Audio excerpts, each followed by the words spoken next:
Welcome back once again to the Back Lounge podcast. My name is Tank. I'm a retired roadie with over 15 years of experience in the touring music industry. And in this podcast, I just get to sit and have conversations with artists, band members, and anybody else in the music industry. And we honestly just talk about whatever comes up. And in today's episode, I have another very special guest, Vicky Psarakis of the Agonist and Sicksense. Now, I've actually had Vicky on my YouTube channel before for an episode of Interview with a Roadie, which is a shorter video format for my channel, and it's usually very direct. We talk about actual, music in terms of releases and stuff like that. So it's going to be really cool to have her on this podcast because I love to have these longer conversations to get to know these artists as people. And Vicky has a really cool background and a really cool story. And I have no doubt that we're going to get some really interesting stuff to talk about today. But before we start, let's just take a second to thank today's sponsor of this episode, my personal favorite jewelry company, Gothic Jewelry. So for anybody that's not familiar with Gothic Jewelry, Gothic is an online retailer of high-end jewelry that was founded in 2019 by a group of rocker and biker friends that had a passion for both fashion and jewelry because it allowed them to express themselves and convey their own individual personalities. The only thing that they didn't like was the price of a lot of the jewelry that they were into. These guys used to save up for weeks just to buy a single ring that then required regular maintenance. And one day it just occurred to them, why not start our own company and run it in a way that we want to? So that's exactly what they did. Gothic specializes in stainless steel jewelry while also aiming to make it affordable for anyone on any budget, and they offer a wide variety of styles to fit any personality. I personally love their line of Nordic and Viking inspired jewelry, which you can often see me wearing in my videos, including right now as I'm talking, if you're watching this on YouTube, because I feel it expresses who I am best. But you can find tons of different themes like skulls, animals, marine, gothic, occultism, religious pieces, and a bunch of other stuff in between. So if you want to find something new that's well within your budget, check out www.gothic.com. That's www.gthic.com for everything from rings, pendants, bracelets, chains, earrings, and a lot more. And as an added bonus, you can use the code TANK20, that's TANK20 at checkout, and you're going to get 20% off your entire order, anything that you order. So once again, thank you to Gothic Jewelry, and don't forget to head over to gothic.com to see if they have something that lets you express yourself how you want to. But let's just get this one started, man. I'm super excited to have Vicky back here. We're probably going to have some cool conversations, and I honestly don't know how long this one's going to go because as far as I know, neither of us really have anything scheduling going on. So we might go a little longer than the normal 2 hours if we're having some good talks, but either way, friends that are listening, friends that are watching on YouTube, welcome back, Vicky Psarakis. So Vicky, welcome back. Hi. This is super, super exciting to have you back on here, honestly, because I looked earlier. I think it's been about 6 months since I did that interview with you on the channel. Which was so short. Dude, and it was short, and I couldn't believe it was 6 months. Like, it felt like it was like a couple months ago. Yeah. Same. Yeah, Same. and, a lot has happened since then, both, for both of us, but for you guys, the new EP finally came out, which made my top albums and EPs of 2021 list, no big deal. It got nominated for a Juno Award in Canada. Like, dude, you guys got some wild stuff going on right now. Yeah, the reception for it being an EP, I think, was really good. Still is really good. There's a little bit of that, EP discrimination, so to speak, where some people are like, well, it's just an EP, but it is 5 songs, and I think the quality of the music speaks for itself. I agree. And yeah, as long as you listen to it with an open mind, don't even look at the music videos, which I love, by the way, but no visuals in mind. Just listen to it. Close your eyes and listen to it. it's a good piece of work. Yeah, it's funny because that's what I do anytime I get a new album or EP. And 5 songs is actually pretty good for an EP because usually you get like, 3 on average, Yeah. maybe 4. Hmm. But it's funny you say that because Adam from Lorna Shore kind of said the same thing because they released a 3-song EP. Hmm. And he goes, all I want from people when we release our whether it's a studio album, LP, or an EP, I just want people to, like, when they get it in their hands, sit with no distractions and just listen to it once and judge us on that. Hmm. And I that's what I do. Every time I get a new album now, I literally sit here, I get rid of the distractions and I listen. And yeah, your new EP was just fantastic, man. I mean, again, nominated for Juno, that's not easy. Which Yeah. the awards happen in May, right? Yeah, I honestly I wasn't expecting it because it is an EP and there's no EP category, you know. Mm-hmm. It's up against some albums, major albums. So Yeah. honestly, it just feels good and great to be nominated. I really don't expect to win, and I wouldn't want to win. You know, I wouldn't want to put out 5 songs. It is 5 songs, 5 great songs, and win against an album that has like 10 songs, Do you know. you do you remember off the top of your head right now who else is Archspire in that category too for their album? Archspire is Brand of Sacrifice Oh man. and Spirit Box as Holy well. fuck. What a I mean, every Yeah. one of those albums that came out last year is I Yeah. think all 3 of those made my top albums list as well. Yeah, not surprised. They're great albums, and so it just feels like it's an honor to be nominated Yeah. with other albums because it's 5 songs, and you could have the 5 strongest songs in the world, but it's like there are other artists that created 10 songs, 8 songs, 9 songs. It's a little Yeah. unfair, you know what I mean? Well, I don't So think the number of songs as well should really play into it. It's just what's the quality of material that was released? Do you know what I mean? for sure. So, because somebody could put out a 10-song album and that 10 songs could just be maybe 2 really good songs and 8 Yes, okay ones. But for man, sure. just metal in Canada is alive and well. It's awesome to see. Yeah. I think you know Canada's always been great in that. I think it's just the world is taking notice right now. Yeah. And Yeah. it's interesting because with in the weirdest way possible, like over this pandemic in the last couple years, I feel like people were discovering music more than they had been in years previous. I think so too, because music is one of the things that it it's kind of there for us for all moments. You know, it's there for us when we want to have fun. It's there for us when we're sad and we want to cry. It's there for us when we're angry and all that. So when you're locked at home and you can't go out and you can't have your regular day to day, you're feeling all these emotions. And what do you turn to? You turn to music. So it makes total sense. Yeah. And I mean, it's the thing I love most about music, and I've had this conversation with almost every person that's been on my channel, whether it be the podcast or the interview. There are specific things that meet every emotion, every feeling that you're having. That's why I always find the question of, when anybody asks you like, what's your favorite album of all time? I was like, I can't answer that because there's an album for every mood that I've ever had. Yeah, So same. I get so irritated when I have to make a top list, like top 5, top 10. I'm like, why? Just the other day, I got an interview. I haven't done it yet.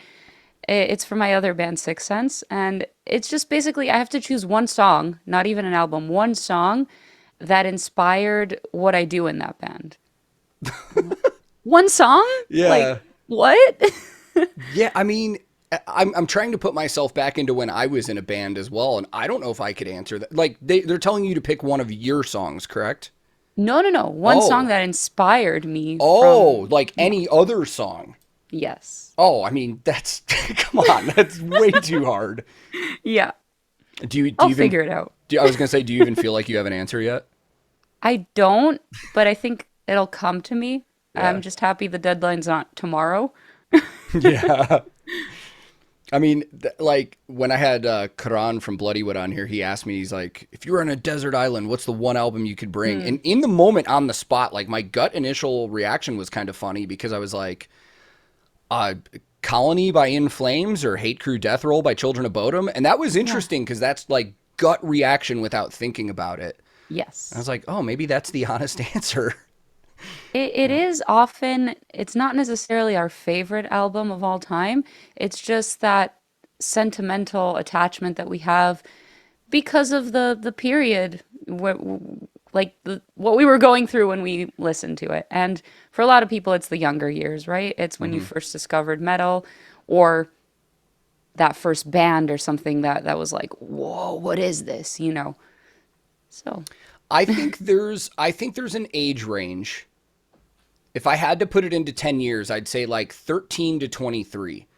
mm, When you're discovering music in that age range, that's like what is forming your overall taste and like personality with the music that you listen to. Because I'll say right now, before I started my YouTube channel, I still just gravitated to the bands I was listening to in those years. Like those were my yeah. go-tos. And it wasn't necessarily their new stuff. It was that old stuff that I had an emotional connection to when I was a teenager. And when we're teenagers, we have crazy emotions and stuff like Yes. that.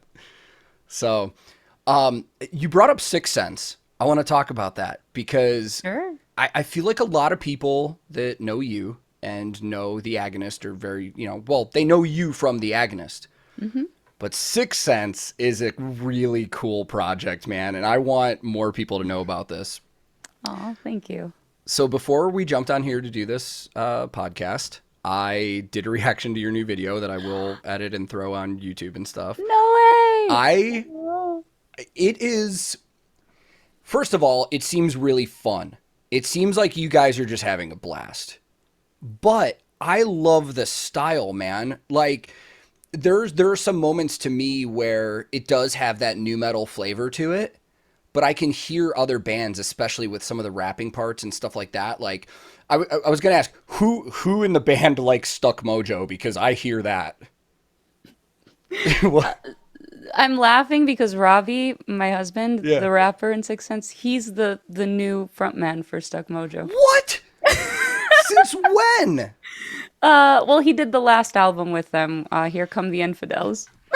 Jesus Christ. This is insane because I brought this up recently.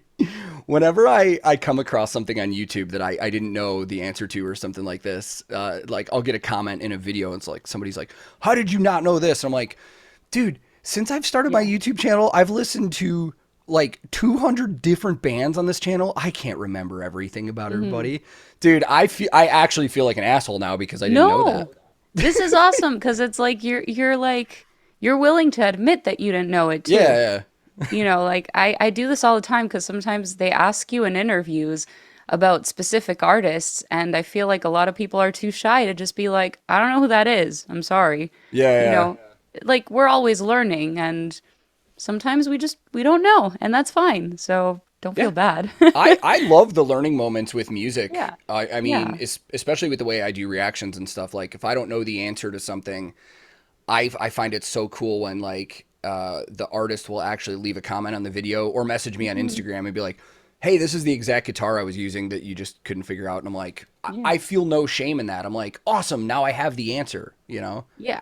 And it's like I think it's really cool that you do that in the Yeah. live reaction. You try and analyze stuff that people don't get, or maybe you need like 10 listens or views to get, and this is just your Yeah. first impression. So, based off that, just the fact that you brought up Stuck Mojo without knowing, that just I mean, shows it shows that you kind of know your stuff, you yeah, know? I mean, well, I used to listen to Stuck Mojo back in the day, and obviously back in the day because I didn't know the new stuff that's going on. I mean, Yeah. that's mind blowing to me. And then I thought I saw somebody say recently, I don't know, I didn't pick this up because Hmm. until I got to know you, I wasn't really familiar with Robbie. Robbie's in one of the music videos, Oh, right? yes. In one of the He's in one of the Agonist music videos. Yeah, he's in Remnants in Time Okay. with me. So Yeah. somebody told me that recently. They're like, yeah, the guy that was in that video, that was Robbie. And I was like, oh, I didn't even know that at the time. Yeah. It's That's super okay. cool. That's super cool.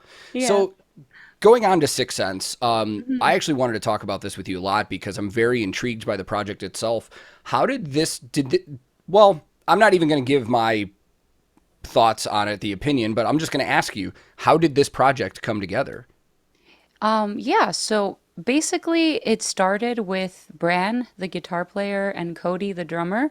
they were in a different band before called Keychain.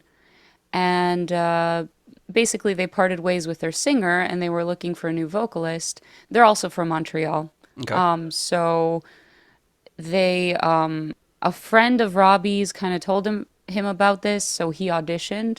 He wrote 2 songs with them. And Robbie doesn't sing. So Bran, responded to him and he told him that he loves his lyrics, he loves his rapping, his screams, everything, but he kind of wants this to become bigger than just that. He wants singing, he wants catchy choruses, melodies, and like, let's be honest, you don't become an arena-sized band or whatever, like a huge band if you don't have those big choruses. So, Robbie's like, yeah, okay, cool, let's give this a shot.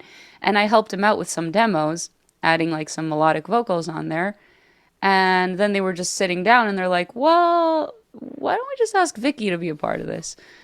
And we spoke about it. I was like, this is kind of crazy. Should I do this? Should I not do this? And then I think what made it just obvious for me that I should do it is how different it is from the Agonist. I wouldn't want to be in a band that sounds like 2 bands that sound the same, in that same genre. And this is so different from every aspect that it's nice for me, like I'm going to be on the road with one band doing one thing. And then when I come back, I can focus on the other band. And that's like a breath of fresh air. So that's kind of how it started. That's super cool too, because going back to what we were talking about, like the feelings with music that we listen to. I mean, I'll tell you right now, there's absolutely been times since I've discovered Sicksense where even though you're in that band and the Agonist, I'd rather listen to, Sicksense rather than the Agonist in the vibe that I'm in my head at that time. So it's very cool. At this current point in time with that project, is it pretty DIY? Are you guys signed? Do you have management? Are you planning to tour? So we are DIY on most levels. The only thing that we have invested in so far is PR for this upcoming EP, which is great because they've gotten us some really cool opportunities that I can't mention just yet. Yeah, that's but cool. It's just, it's we're not looking for a record deal just yet. We kind of want to see what we can do on our own. But we're very much open to, possibly touring once the EP is out. But that's just 5 songs. So we have this EP coming out now, and then we'll have another one coming out like later in the year or early 2023. Then we'll have 10 songs. Then we can actually talk about tours. We have a set list, With your 5 songs now, I would imagine that's like a 20-minute opener on a tour slot. Like that's all you could actually do. Yeah. Which we would do if it was a great tour opportunity. I'm just trying to be realistic. Not a lot of bands get something like that on their very first release. So it's more about building, I guess, a presence on the internet and just showing the world that like this is what we can do. And these are our very first songs, Fun fact, we wrote most of these songs in 2018. Oh, wow. Yeah. I mean, did it just get slow because of like the whole COVID thing that happened, or? Yeah. Okay. Yeah. Basically, we recorded this, the vocals to this album. I call it an album because it was supposed to be an album. Then we split it into 2 EPs.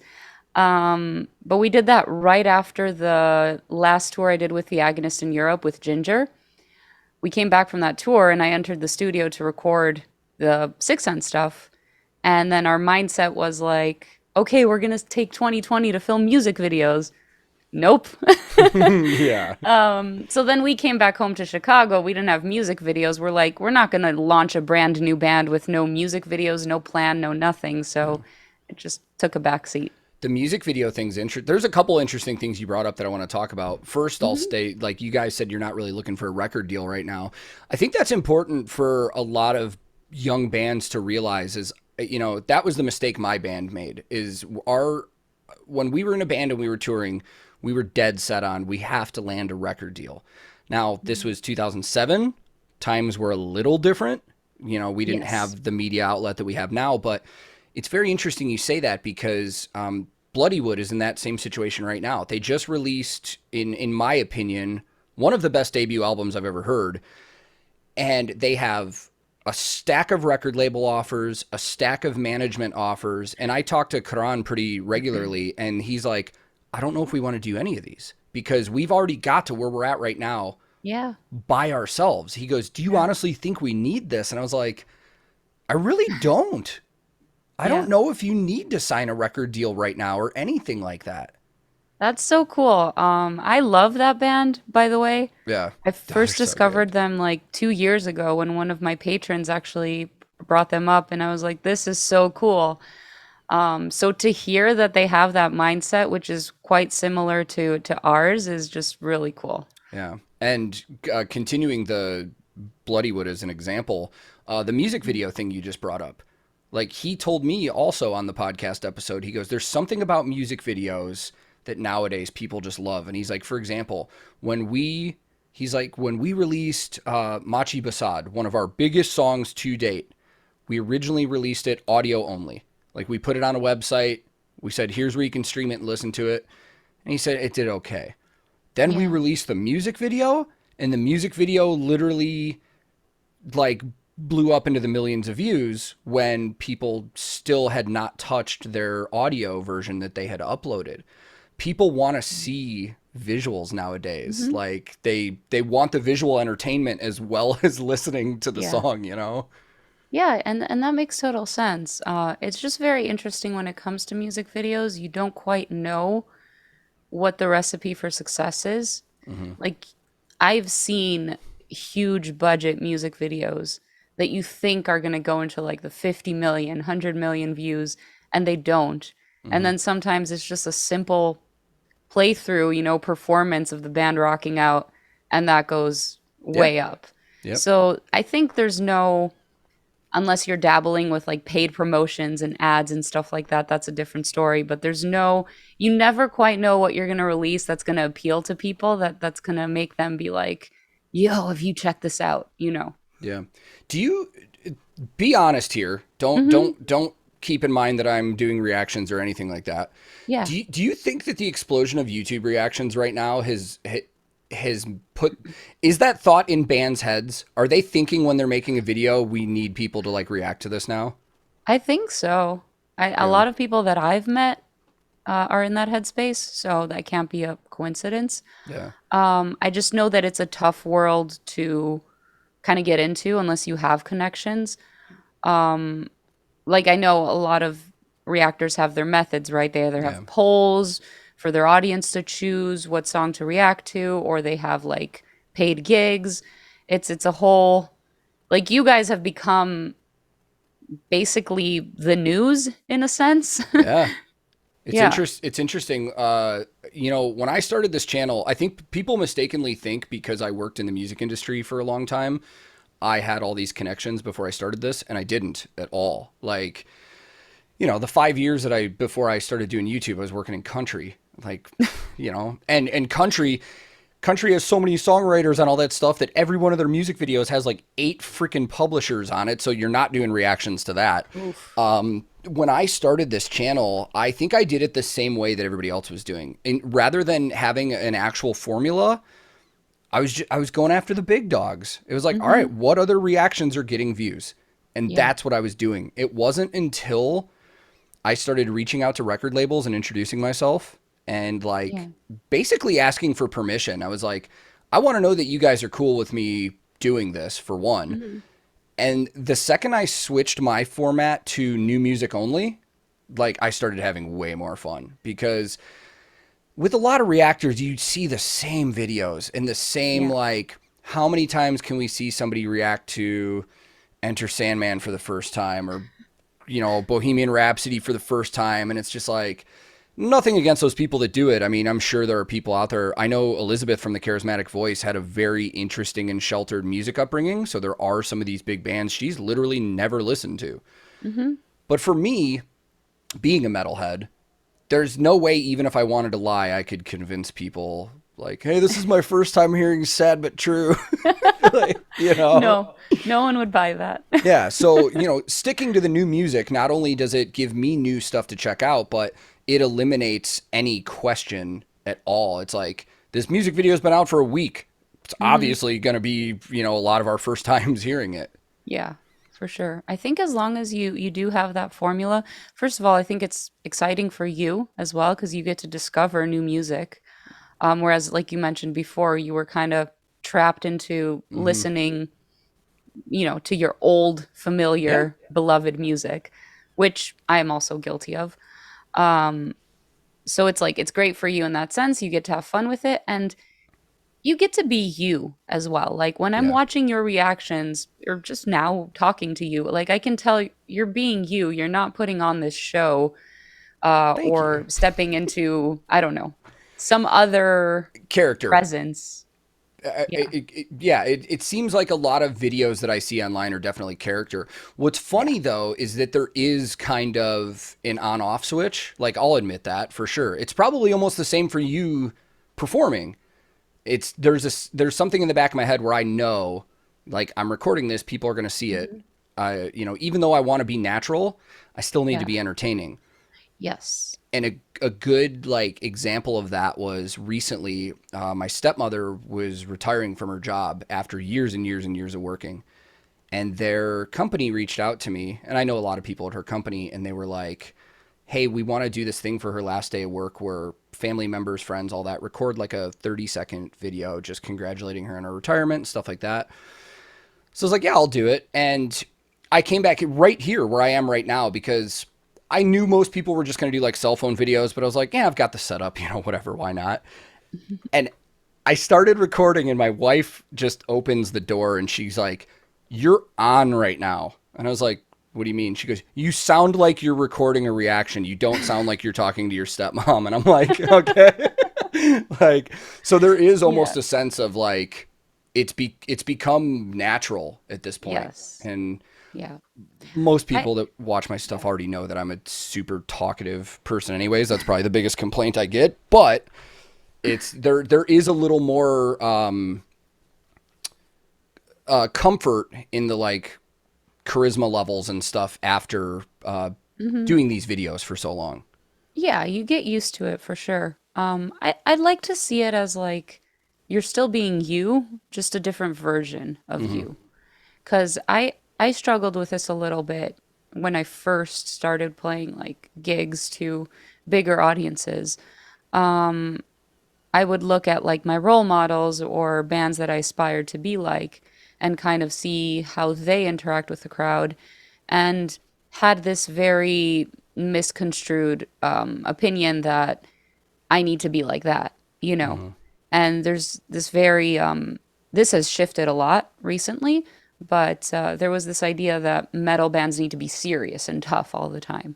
Yeah. And the thing is, if you're not that person, then it's not believable. If I come out on stage and I'm like, oh, we don't swear here, right? Fuck yeah, we do. Oh, we can. Okay, I don't know. I don't know. We're gonna cut it Yeah, out. yeah. No, I swear I swear way too Okay. much. Go for it. Okay, so yeah, like I knew that if I came out and I was like, "What's up, Cleveland motherfuckers? Tear this place apart. Let's Yeah. fucking go." I know people would look at me and laugh, be like, "What's this little girl trying to like, Yeah. you know?" So that sort of way of thinking kind of messes you up in a sense cuz you're playing shows, you should be enjoying it, you should be having fun and performing, but then you're I'm very much introverted, so like I was caught in this like discomfort. And once I went past that and beyond that and just said, screw it, I'm just going to do whatever feels natural to me, then it became a lot easier. And to this day, like I mentioned being like introverted and stuff like that on my streams, and people are like, no, I don't buy it. I don't believe it, but it's very true.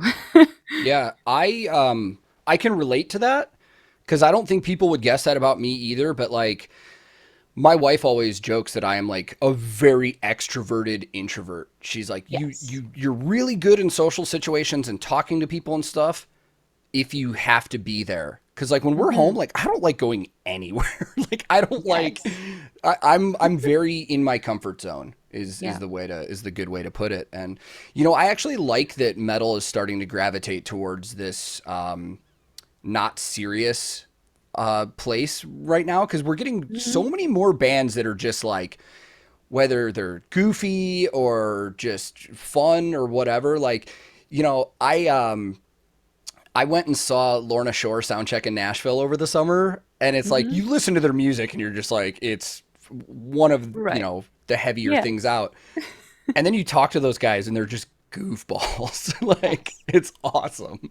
Yeah. And a lot of metal musicians are. So Yeah. I always found it very strange that there's this persona on stage. I guess it makes sense for character-based bands, Hmm. that come out with masks or whatever, like or corpse paint for black metal bands. Not sure I would want those guys cracking up jokes on stage. Um, if your music is very theatrical and has that in the visuals, Yeah. it kind of makes sense. But then again, I have seen bands step outside of that. Like one really good example is Flesh God Apocalypse. Yeah. We toured with them before their singer left, and they had the switch where their drummer became their singer.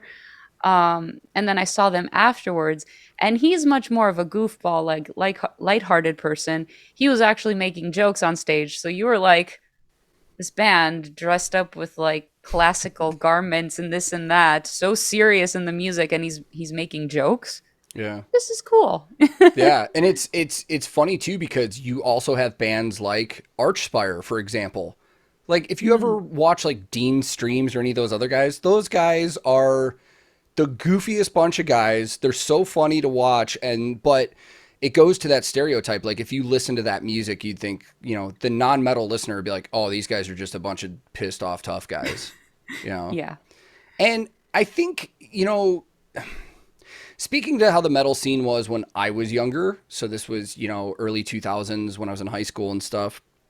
All the metal bands in my local area, kind of near where you are now, like I grew up in the suburbs of Chicago, there Hmm. was this very tough guy, almost toxic masculinity aspect of being in a metal band. It was like, you know, one of the things that I very much enjoy about doing the reactions is it also allows me to show my emotion when I connect with music. There's been many times where I've listened to stuff where something's made me tear up. I mean, a Lorna Shore song of all songs literally made me tear up because there was something about the composition of the melody and just how it was delivered that, for me personally, it gave me a very big emotional response. And I got comments from some tough guys that were like, "Look at this guy, he's listening to metal and he's fucking crying." And I was like, you know, why is that a bad thing? Right? Like, just go with it, man. So there was a time in my life where metal was a very tough guy thing.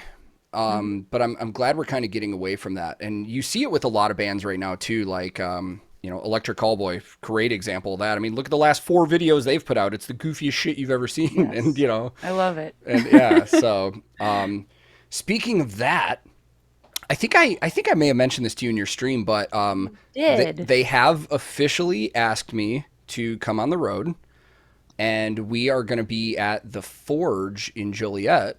So if you're in the Hmm. area, I would love to have you and Robbie out. That would be fun. That would be so fun. We both love that band too. Yeah. And I'm so happy because I know how much you love them Yeah, from yeah, like the yeah. reactions and everything. Like, Well, it's such an interesting thing that I went from doing reactions to these bands that I had no contact or connection with whatsoever, and over the course of their label getting in touch with us and asking us to do things and then talking to them, like this kind of started as a funny thing. Like I was like, we had our daughter a year ago. She's 1 now. Yeah, we have a 1-year old yeah. since the last time I've talked to you. They asked me if I would be interested in going back out on tour, and at the time I was like, no. Like I'm Mm. happy at home. I toured for 15 years. I'm good. And now I'm legitimately excited.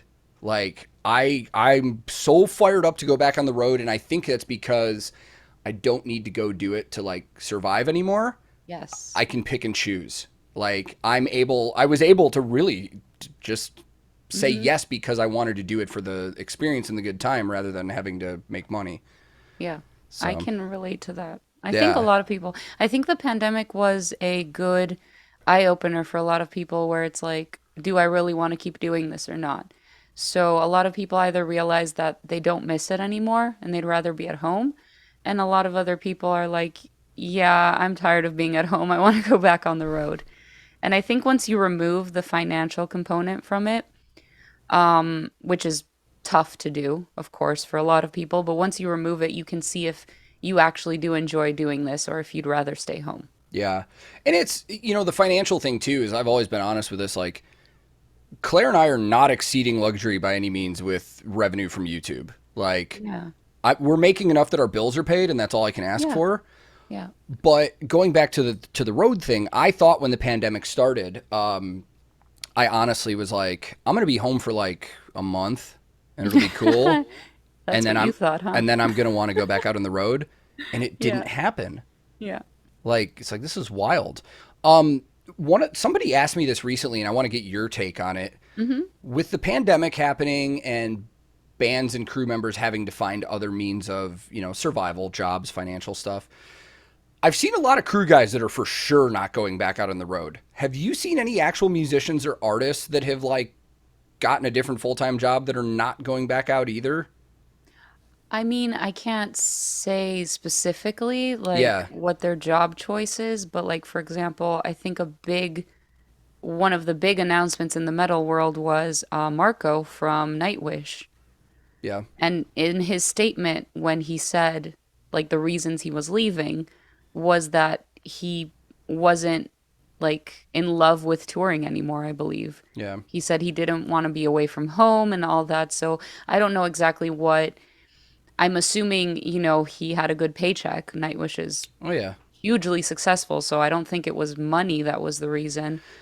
It was a very cryptic announcement, and a lot of people took it a lot of different ways. And I still, to this day, I read it when it happened because I couldn't believe it, Yeah. and I didn't know how to take it because while he did allude to like he wasn't enjoying touring anymore, he also said, and just for people that are listening, this is not direct quotes, so I don't want to put words in his mouth. This is just kind of what I remember. But I remember him talking about how, he doesn't like how some of these industries are funded and where the money that they're making is going and stuff like this. And it's like, Yeah. there were people that took that as Marco's tired of the corporate fat cats raking in money and he doesn't want to be a part of it anymore. And I don't know if that is a big part of it either. But yeah, that It was could be. that was a Yeah. big announcement. Yeah. I mean, I will say from my perspective, I always thought it was wrong. And, don't take this personally because you've been on the crew side, but I always thought it was wrong that everybody on a tour gets paid except the artist. And basically, what's left goes to the artist. So if there's Yes. a lot of money that's left, that goes to the artist, and that's great. If there's debt left, that goes to the artist, and it sucks. We talked about this somewhere recently. I can't remember if it was on one of my Twitch streams or Discord or something, but people were asking about like, how much do artists actually make? And I was like, well, I couldn't give you an actual Yeah. answer because, and I'll just use my last tour as an example. Dustin Lynch, country guy. With country, the sole owner of the business is the person whose name is on the marquee. Most of the band members are hired guns, which means they're getting a salaried paycheck. The Mm-hmm. crew guys are getting a salaried paycheck. The money that Dustin's making is whatever he nets after all of that stuff Mm-hmm. is paid for. And you got to think it's not just the band and the crew. It's management and booking agents taking their cut and the bus Mm-hmm. rentals and the gear rentals and all of that Yeah. stuff.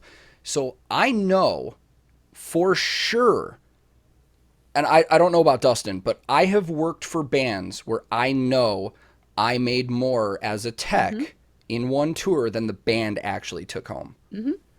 That's For sure. crazy. For sure.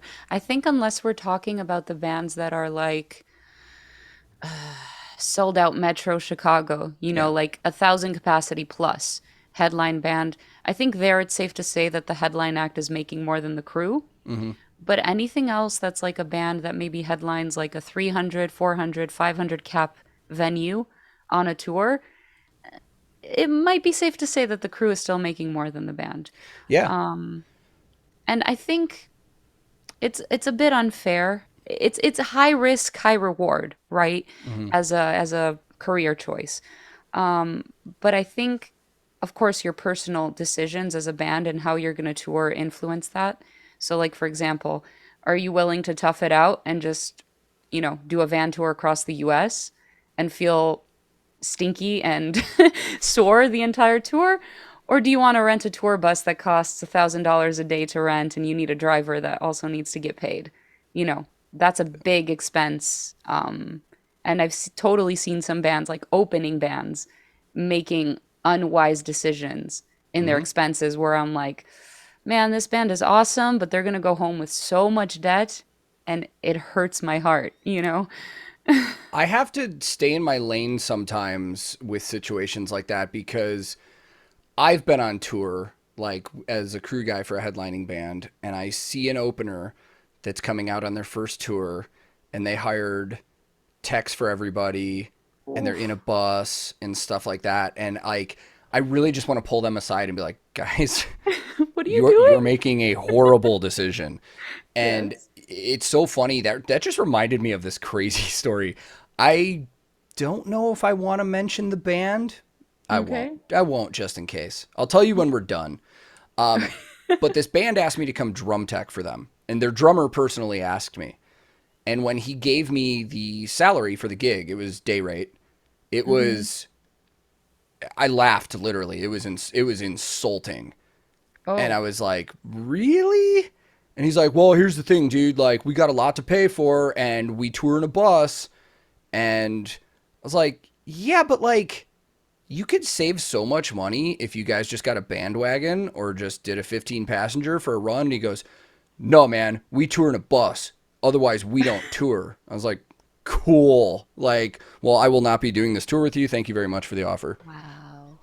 Like, I don't know if that's ego that bands think that they need to like, if they're in a bus it Yeah. makes them look bigger or what it is, or but like I personally, when I was in my band, dude, we didn't even have a 15 passenger. We had a Chevy Astro van with a Yeah. trailer that we bought from like a Hmm. local Cub Scout Yeah. like organization. I can't tell you how many times we've just pulled over to rest stop and just Hmm. five stinky, sweaty dudes just slept in a van rather than spending $50 on a La Quinta hotel. You know what I mean? Yeah. Oh, we're the same. Yeah. This upcoming tour we're doing, it's actually the first time we're doing it in an RV. Hmm.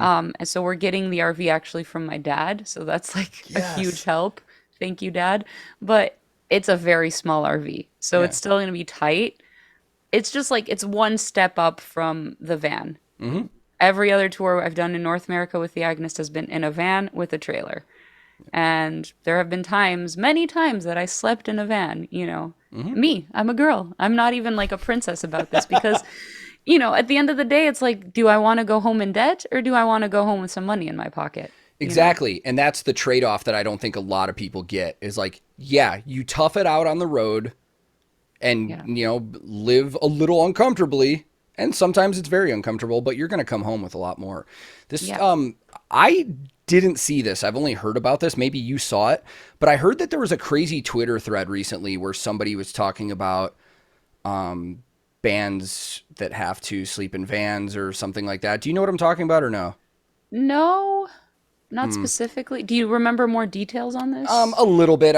Nick Nocturnal was talking about it. Apparently Hmm. somebody posted a thing about bitching about touring in a van, and he's like, all these bands, like, being in a band is not glamorous. Like, we can't get hotels. We have to sleep in a van. So, like, when people, and they were just going off, and a bunch of big name artists for some reason, like, got onto this. Hmm. And I think Nick had said it was like Franz from Attila was like, then don't be in a band. Like, nobody said this was glamorous. Yeah. Like, this is what it is. Like, if when Yeah. you're an up and coming band, even sometimes mid level bands, dude, just financially and how everything works out, yeah, you got to tough it out. That's what this is. This Yeah. isn't just big glamorous. I know the guitar player from Lamb of God recently tweeted something funny where he was like, everybody thinks it's super glamorous to be on the road, but in reality, it's being on a bus with eight other dudes that are just farting and burping all the time. And Can confirm. yeah, yeah. I mean, it's Yeah. and don't get me wrong. I don't mean any of this as a complaint from the things I've done. I had some of the best memories I will ever have from touring have been in a van with like four Yeah. or five other people. For sure. I think, there needs to be like some realism here that it's like, especially if you're first starting out or say you've been doing it for X amount of years, but your pull hasn't exactly grown. like you need to think as a band, how many people am I bringing into the venue? Hmm. And if you're not bringing a significant amount of people, then you shouldn't have these demands. Um, I wish the world worked in a way where it was like our art and our work was getting paid and not our name and who we are, but that's not what it is. Like I'm not going to step into a venue and be like, I'm easily the best singer you guys have ever had here. I should get paid, Hmm. like that. It's like, are you bringing people here or not? Yeah. Because that's all that matters.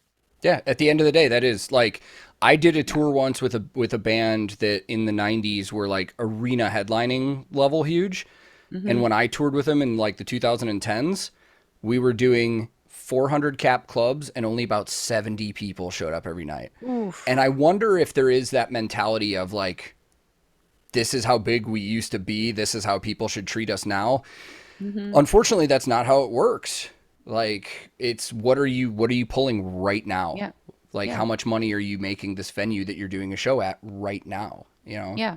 Exactly. Uh, I think in a perfect world, just to close this chapter, I think everybody could be paid a pretty decent amount of money if certain people were willing to make compromises and sacrifices. However, going into a show, there are, like you said, multiple people that are being paid. It's like the crew, the venue itself, the staff at the venue, managers, the booking agents, everything, right? So I think the problem really, really starts when one of those people or a few of those people get greedy and they say, you know what, I want more than so and so. And that's where it kind of starts becoming not fair anymore, so to speak. And then it's like at the end of the day, there's not enough money left for the artist, which is the only reason this show is happening to begin yes. with. So I Yep. think that aspect is cruel and unfair in the music industry and would be nice if that changed. But people are people, and some Yeah. people are shitty. What are we gonna do? And one last thing I wanted to add to that too before we move Yeah. on was I can't remember who said it, but I saw somebody on Twitch talking about this recently, and they said that there seems to be this weird stigma where any kind of artist needs to be like a suffering artist. You know what I mean? It's Um, like they expect that these bands that put out this music that people enjoy do struggle. Like you need to struggle to be a real artist. And the second you get big and you have a bus or you have extra money, people are like, "Oh, they sold out or they got too big for themselves" and stuff like that. I really kind of buy into that. I think in terms of the average person, I think that is a thing. People just think that artists are always struggling or somehow need to always be struggling, otherwise they're not real artists, which is fucking weird. it is weird. I think that starts from the songwriting phase, to be honest with you. I think a lot of people, especially heavy music, turn to heavy music because they have these inner demons. Hmm. Like, let's be completely honest, we're not normal people. No. Like, we think we're normal, and we're looking at the other people that listen to like pop and hip hop and dance music thinking that they're weird. It's like, no, we're the weirdos. Yeah. Yeah. And we turned to this genre of music for certain psychological reasons, really. And I think when you first start out, when you first like write your first songs, you start your first tours and all that, you're still wrestling with those demons, and perhaps the struggle helps.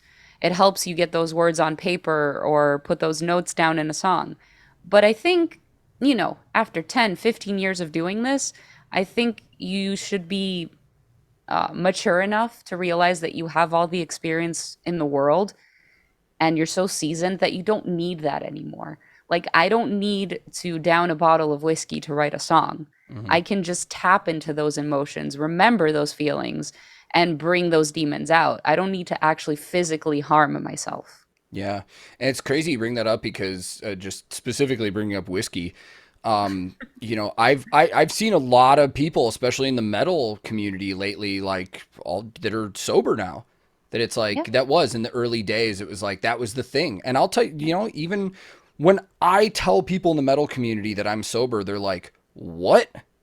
Like they're like you like listen to metal and you have a beard and tattoos, and I'm like, yeah, but that doesn't mean anything. Like, Yeah, you know. But yeah, it's an interesting conversation. I mean, I feel like we could probably take up 4 hours of a podcast talking oh, about this, so we don't have to keep for doing sure, that. But for sure. you know, speaking of touring, I did see you guys are about to go out with Hypocrisy, right? Yes. Is that your first tour since like first actual full tour since like the pandemic has Hmm. happened? Yeah, Oh first man, one. that is gonna be awesome. I'm so excited for this tour. Yeah, and it was at the end of this month, right? It starts April 29th, yeah, and lasts all of May. So it's a 1 month tour. Could be longer, but it's okay. I'll take it. Yeah, yeah, for sure. Have you guys played any shows in the last couple of years? We played one One, show one in show. December. Yeah, Man, yeah, that's that. You know, I was. It's so crazy to think about that because a lot of these artists, like, that's the whole reason you write music is you want to play your songs to a live audience and connect with yeah. those people every night. And that's, I mean, so many bands have not played shows in over like 700 days now.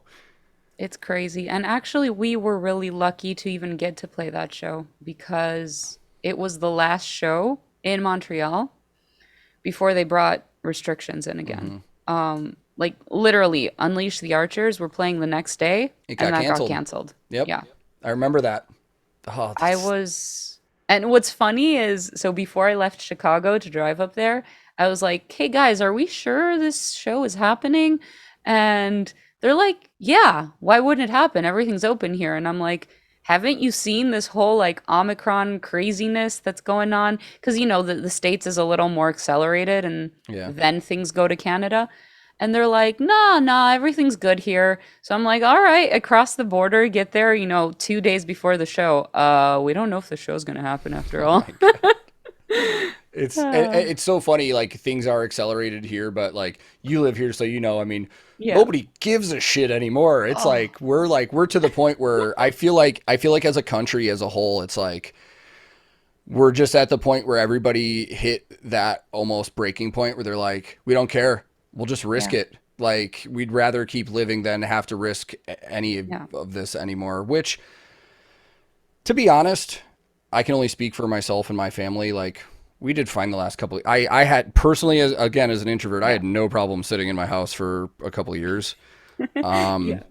But I understand. Like I see a lot of other people that just it's Hmm. been rough. It's been rough for a lot of people, and I think now that we're getting to a point where shows are opening back up and tours are happening and stuff, people are more excited now than ever to actually go see live music again. Yeah. I think that's a result of multiple things. I think, people are fed up. Even if you are an introvert, there comes a certain point where you're like, okay, this was fun the first year, second year, I'm done. Hmm. I want to stay inside because I choose to stay inside, not because I'm forced to. B, I think the biggest issue, that's where I had a problem with since the beginning, was the fact that we were told what was essential and what wasn't essential. Yes. And, who gets harmed at the end of the day? The small businesses do. The Hmm. family owned businesses that need their customers to survive are the ones that get harmed, that went bankrupt, bands couldn't tour, a lot of people quit music. And I think that's not fair. Um, I'm not even going to be a hypocrite. I did a lot of Amazon shopping. I still shop on Amazon. It's Yeah. very Same. convenient, Hmm. great prices. So it's not even about like, oh, screw corporations because we all use these corporations. Of Like, let's be course. honest. It's just, don't make these decisions for us on what's essential to stay open and what's not. I think everything should have stayed open and just with like certain rules and certain, you know, regulations we need to follow, Yeah. and then maybe people wouldn't have been so upset. At a certain point, I have, with a lot of things, I have a certain, not necessarily survival of the fittest, but kind of Darwinistic approach to a lot of things in my life. And COVID, after a while, was one of those things where I even to myself was like, you know what? Open everything. Hmm. Let the people that want to risk it go do whatever they want. Yeah. Let the people that can't stay at home. But speaking of the essential thing, it was mind-blowing to me to watch every single concert in this town that was booked get canceled, yet the fucking hockey team is having a game every single night at the Exactly. same arena where the shows are getting canceled. Exactly. Like that, NFL games, NBA, NHL. Meanwhile, all the players are testing for COVID and all that stuff. So it's, Yeah. it was the whole thing. Like you said, the small businesses were definitely left to suffer while all Mm-hmm. the big $1 million corporations were like, well, we can't let these guys, fail. Course, So of course. That's where it bothered me, and I'm right there with you. I think for myself from the beginning, I was like, why are we shutting down everything? And I didn't say this to a lot of people because I think once COVID happened, we really got to see people's true colors for in a sure. sense. Yeah. And a lot of people were like, screw this, I'm going out. And then a lot of people were like, oh, I'm so scared, I'm never leaving my house. And I have a lot of friends that were like that. They were very cautious. And I had to like control a little bit and, hold back my own thoughts and opinions as to not come across as Yeah. insensitive. Because at the end of the day, I think people are free to do whatever they want to do. Yeah. Um, but yeah, for what's funny is for those people, a lot of them that I know, they eventually caught COVID and they felt cheated in a sense. They're like, I did everything I was told. I stayed home, Yeah. this and that, and I still got it. So You had it right. I did. Yeah. Yeah. I feel as though, I don't know how the hell this happened, but every single person that I like, all my close friends that are Hmm. roadies and musicians in Nashville, everybody's had it. I still somehow didn't get it. And I think there's like, you know, this has only been around for 2 years. A lot of the Yeah. other major diseases we have in our society are stuff that have been studied for years and years and years, and we know more about it. I really legitimately wonder if some people have like a genetic predisposition or something Hmm. that boosted their immune system from this. Because I know people that went out all the time, like Yeah. concerts, restaurants, everything. They never got it. Yeah. And then I I would know people. say, yeah, I would say it's either that or they got it and they were like completely asymptomatic because I've heard of that. So I have a sneaking suspicion that myself and all of my crew guys actually did get it. Hmm. We did a show in New York City at the end of January 2020. So about 6 weeks Oh, before it became what it became. yes. And when we came back from New York City, we all felt like absolute piles of shit for like a week.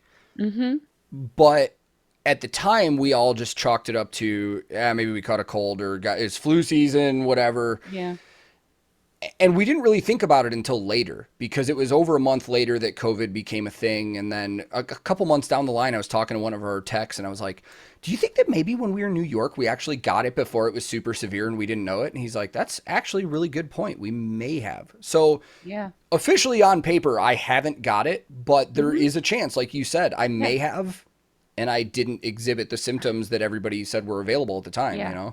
Well, I So, think I know a few people in that category, and actually, my own experience was 70,000 tons, which was in January as well. mhm. I heard that a lot of people were really sick after that cruise.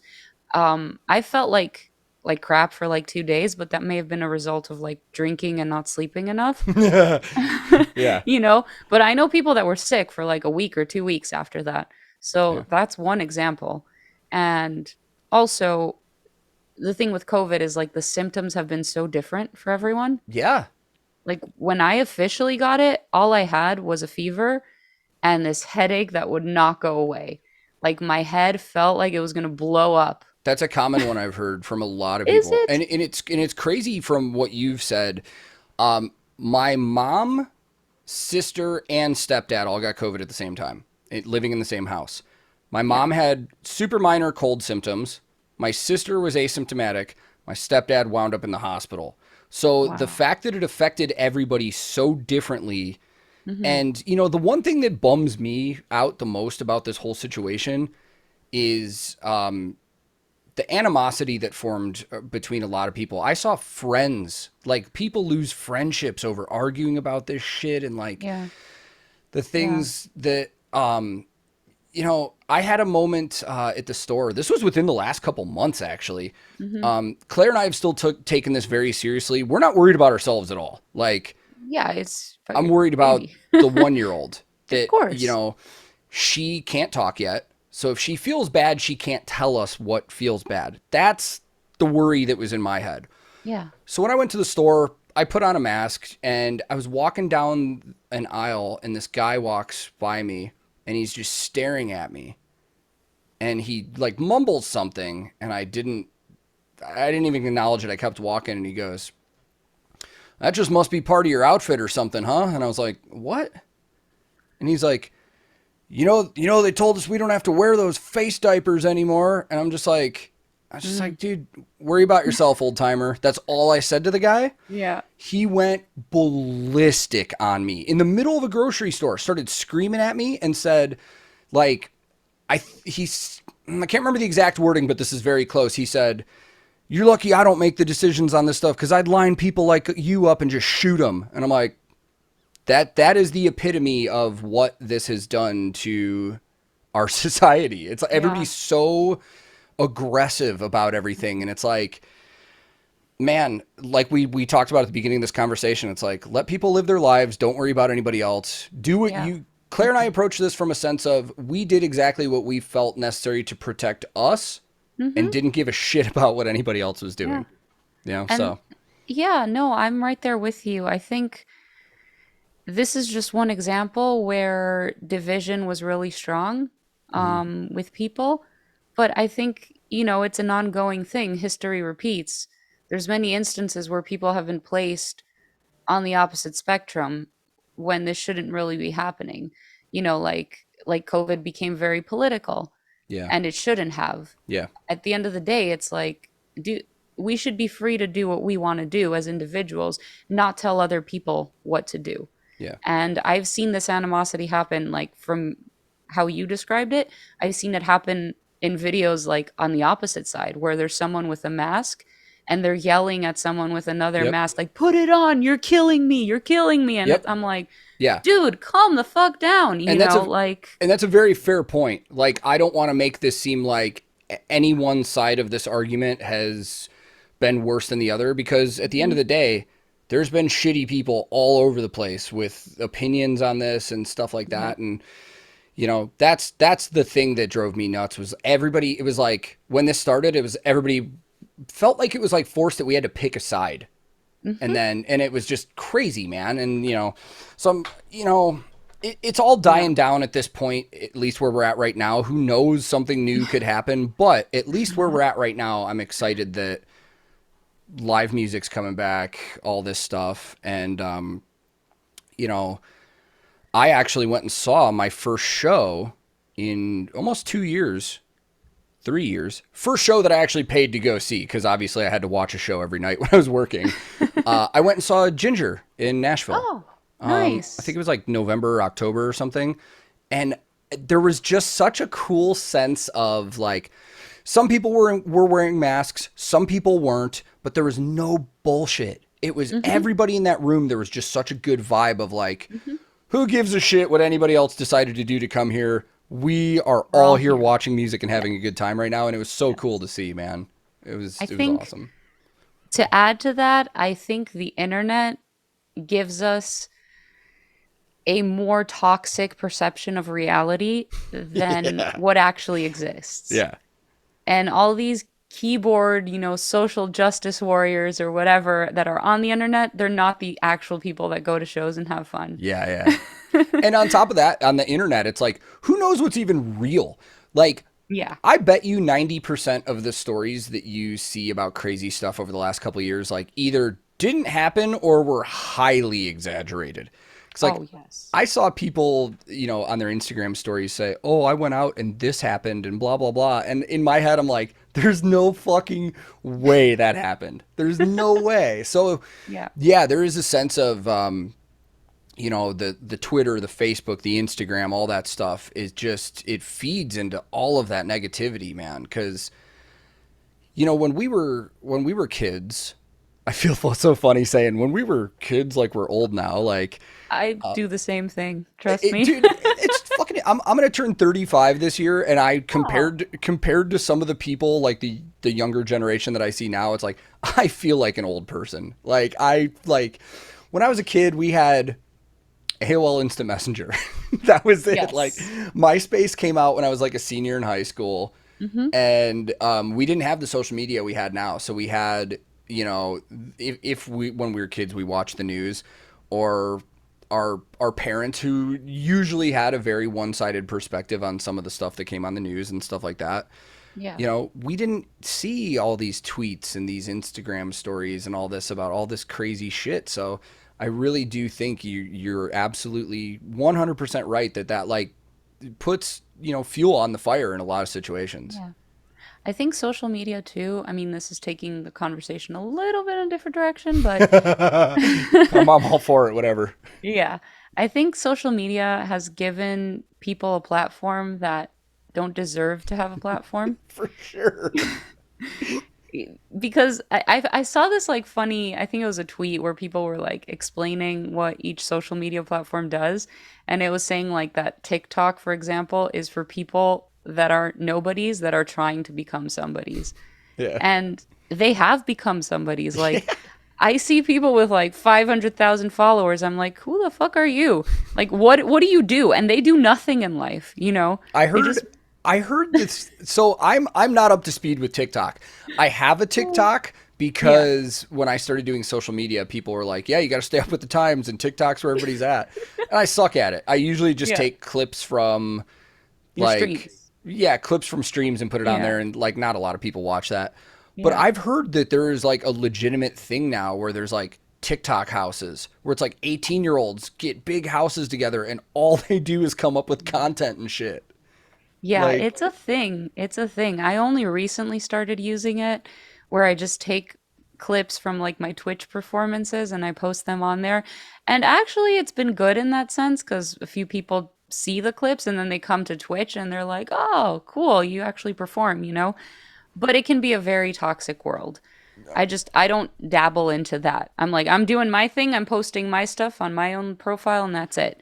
But it can, yes. The point being that social media has given people a voice that, makes them feel important and relevant in a sense. And I'm not saying that, people's opinions don't matter, but they're not equal.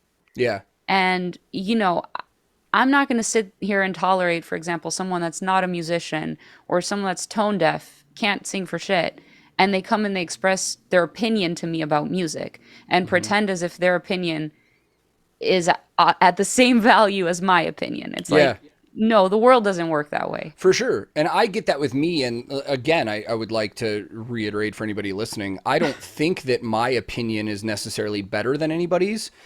But with the stuff that I do on YouTube, a lot of that opinion is coming from my unique experience of actually working for bands. Hmm. So when I say something and then I have some internet troll start an argument in the comments section about something they've never experienced, they've never been Yeah. on tour, they don't know anything about instruments or anything, and they start arguing with, I got to a point when I first started YouTube, I still, believe it or not, I still read through every single one of my comments. Yay. I don't respond to all of them because that would just take forever. Hmm. But I utilize on YouTube. You can like heart the comments that you Yeah. like. Like if I heart something, that means I read it. I Yeah. acknowledged that I read it. But early on when I started YouTube, every time I got like a troll comment or a negative comment, I would fire back with something sarcastic. And it Hmm. wasn't until I saw an interview on YouTube with a guy who's a video editor and a content manager for huge YouTubers like Jake and Logan Paul and Mr. Beast and stuff like that. And they asked him the question, when you get a troll comment, do you A, delete it, B, fire back sarcastically, or C, completely ignore? And he goes, C, every time. Completely ignore. He goes, don't Hmm. don't delete it, don't acknowledge it, just ignore it, because 99% of those people that are leaving those comments, that's what they're going after. Yeah. They want to trigger you to Yeah. respond. Like they Yeah. want you to acknowledge them and, get fired up about whatever they Yeah. said. It makes them feel important, and Hmm. it's that's cute. I'm like, oh, look at you. It's like, and You know? I don't, I have no problem with people attacking me. I don't like Yeah. I kind of live my life by this motto of like what people think about me is none of my business.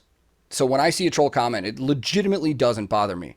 The Yeah. only time I get bothered when I do YouTube reactions and videos and stuff is when they start saying things about other people. And one of the The big guest. examples, Yeah. this includes you actually. Of One of the course. big examples is every time I do a reaction to a band that has a female vocalist, there's got to be 100 comments of somebody saying something super sexist or Of misogynistic, and course. it's like the 16-year-old that watches a video with a female singer and they're just like boobs. Like, Mm-hmm. dude, like really? You just watched a Mm-hmm. 4-minute masterpiece work of art and that's all you could come up with?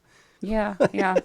No, that is strong to this day. And sometimes I will actually screenshot these comments and put them like on Twitter or Instagram, not because it bothers me, but because I'm like I want you to feel shame. So Yeah. like I don't respond to them, I just kind of like expose them Yeah. and people love it. Like the DMs that I get with people laughing. Yeah. And then there's a few people that try to console me. They're like, "Don't let this bother you." I'm like, "This does not bother me. I want to expose this asshole, you know?" Yeah.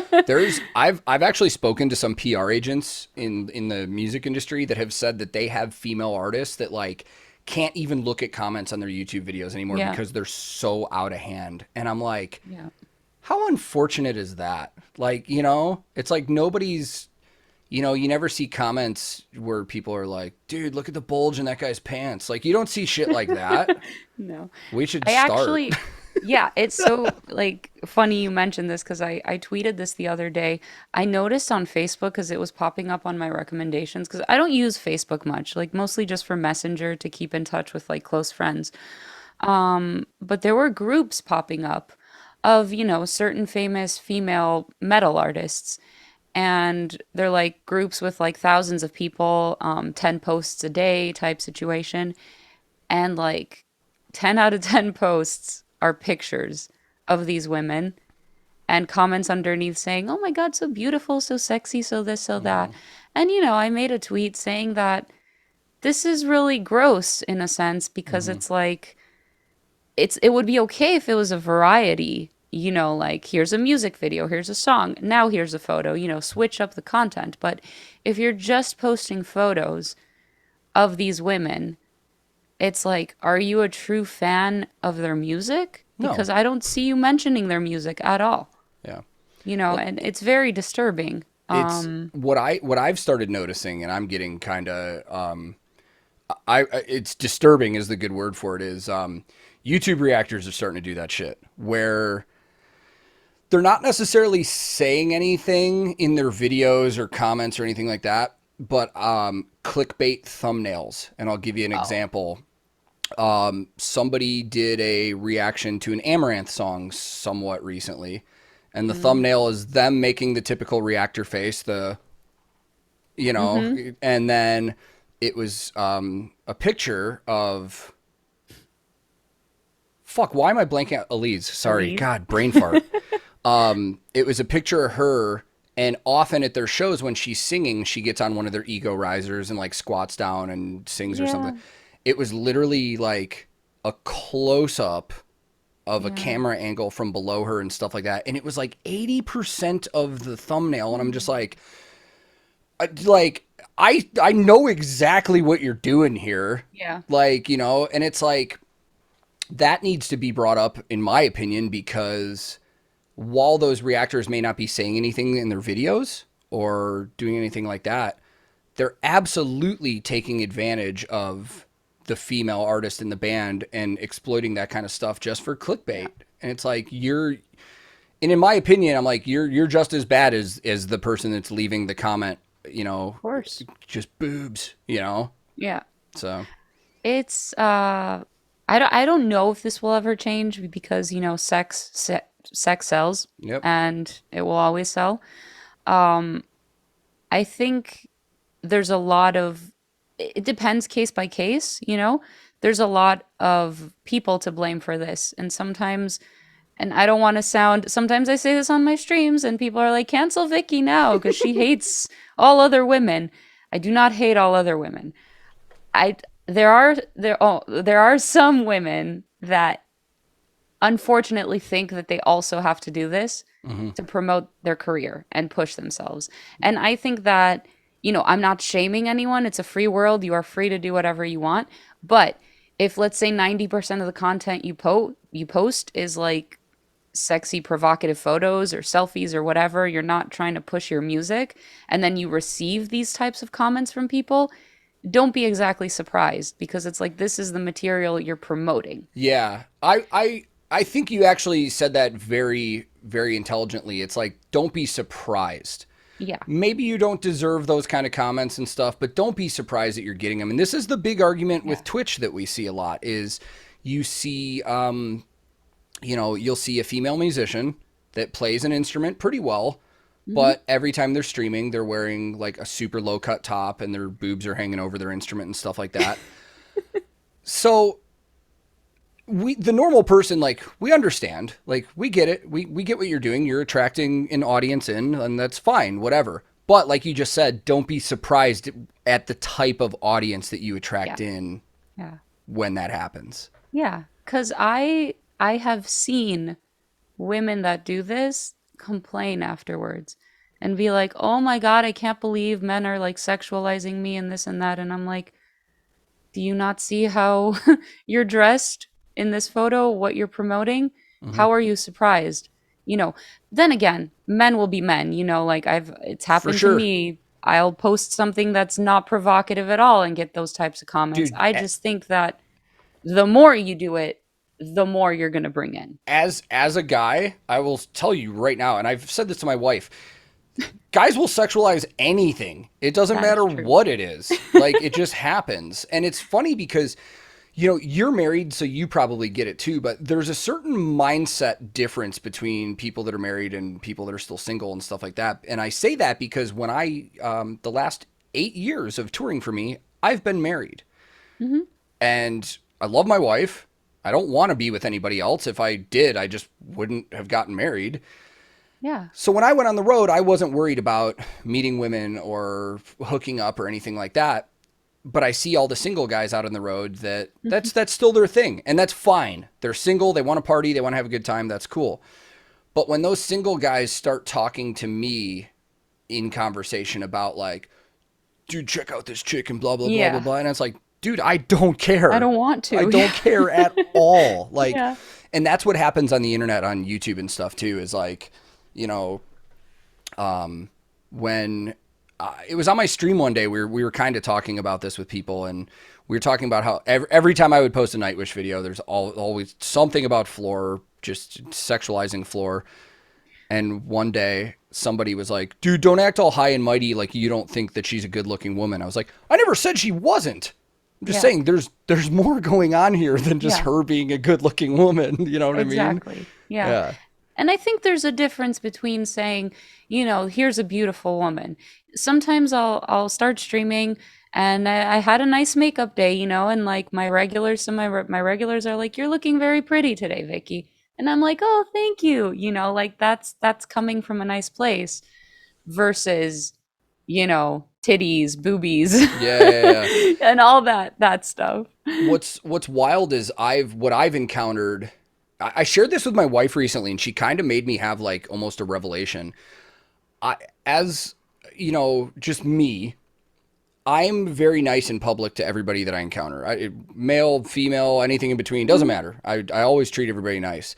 And I've had situations where I've literally like said something nice to like a woman or something like that, and immediately she's like, not interested. And I was telling my wife this story because this is something that happened probably within the last 6 months. Like, there was a girl at the store and I tried to strike up a conversation while we were just in the grocery store checkout line.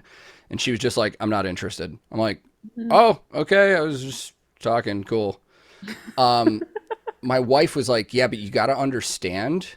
Like, or what I told her was, I don't understand that most women that I'm just nice to think that it's a pickup line. And my wife was like, yeah, but you got to understand that as women, we've kind of been conditioned to think that that's what's happening. And I was like, oh shit, I never even thought Yeah. about that. Yeah. It's tough. It's tough because it's like I would say, listen to your instinct. Um, but maybe not everyone's instincts are correct. Yeah. Like, I can only speak from my own experience, and 99% of my environment is male because of Yeah. the industry that I'm in. So I think that has helped me kind of have a good instinct about who's just talking to me to be nice versus who's actually hitting on me, Yeah. because I'm surrounded by men all the time, and it's just not possible that every man that's talking to me is hitting on me. For sure. Yeah. But I guess from a female perspective that isn't in that environment, where the encounters with men aren't as high, I could see how you could assume that, maybe this is Yeah. coming from that sort of environment. But this is a problem, though. It is Hmm. a problem. I don't know the solution, but Oh, we're never going to see a solution in our yeah, lifetimes. I'll tell you that right now. yeah, Like, yeah. and especially with, like you've already brought up, like sex sells, the society that we live in. I mean, you see it everywhere. It's in Hmm. everything. Yeah. It's not going to go away until it doesn't work anymore. And I don't see it not working anytime soon, you know? No, no. I think at the end of the day, you just have to do what makes you comfortable. This is something I've definitely struggled with and struggle a little bit today as well. That, in the back of my head, I'm always like, oh, what if I posted the same exact video and I showed off more of my body or something? Would that get me more engagement? And you know what? It probably would, but it wouldn't give me the type of engagement that I want. And to be honest with you, like when I post a video, a clip of me singing, and I see that 90% of the comments are talking about my voice and how great my voice is, that makes me feel so good. I don't care that it's not 1,000 comments. If 900 of them are going to be like, you're so beautiful. Yeah. So at the end of the day, you just got to make the decisions that, you could go to sleep at night and have your conscience clean and feel good about yourself. I say this in the most respectful way possible, but I'm so happy I'm a dude sometimes. Because part of this I don't fully understand because I'm not a Yeah. woman. You know what I mean? Yeah. Like Elizabeth, the charismatic Mhm. voice, another vocal coach Yeah. reactor on YouTube. Her husband helps manage a lot of her YouTube content and all stuff like that. And I've gotten to know them very well over the last like year. Like they're great people. I consider them friends. And one day I just asked her husband, I was like, dude, you moderate all these comments and you see all Mhm. this stuff. I go, is it ridiculous for the most part? He goes, dude, you have no idea. He goes, you have no idea what some of these female content creators and social media people and stuff have to deal with until you actually see it Yeah. like with your own eyes. And he goes, I'm not even talking the stuff that YouTube auto moderates. I'm Yeah. just stuff that makes it through. He goes, it's brutal. And I'm just like, I Mhm. mean, and then here I am just a, you know, stocky bearded dude. Like the most Yeah. I ever get is people are like, dude, sick beard. Like, you know. Yeah. So yeah, it's interesting. I will say this is wild. This is probably one of the most like in terms of podcasts and interviews. I mean, we've spent 5% of it actually talking about music and stuff like. And the crazy thing is, I actually think when it comes to podcasts, like for me, if I were listening, this is the kind of stuff I love talking about because Yeah. let's be real here. Everybody that comes and watches interviews with bands and stuff, they know who they are from the band. Like Yeah.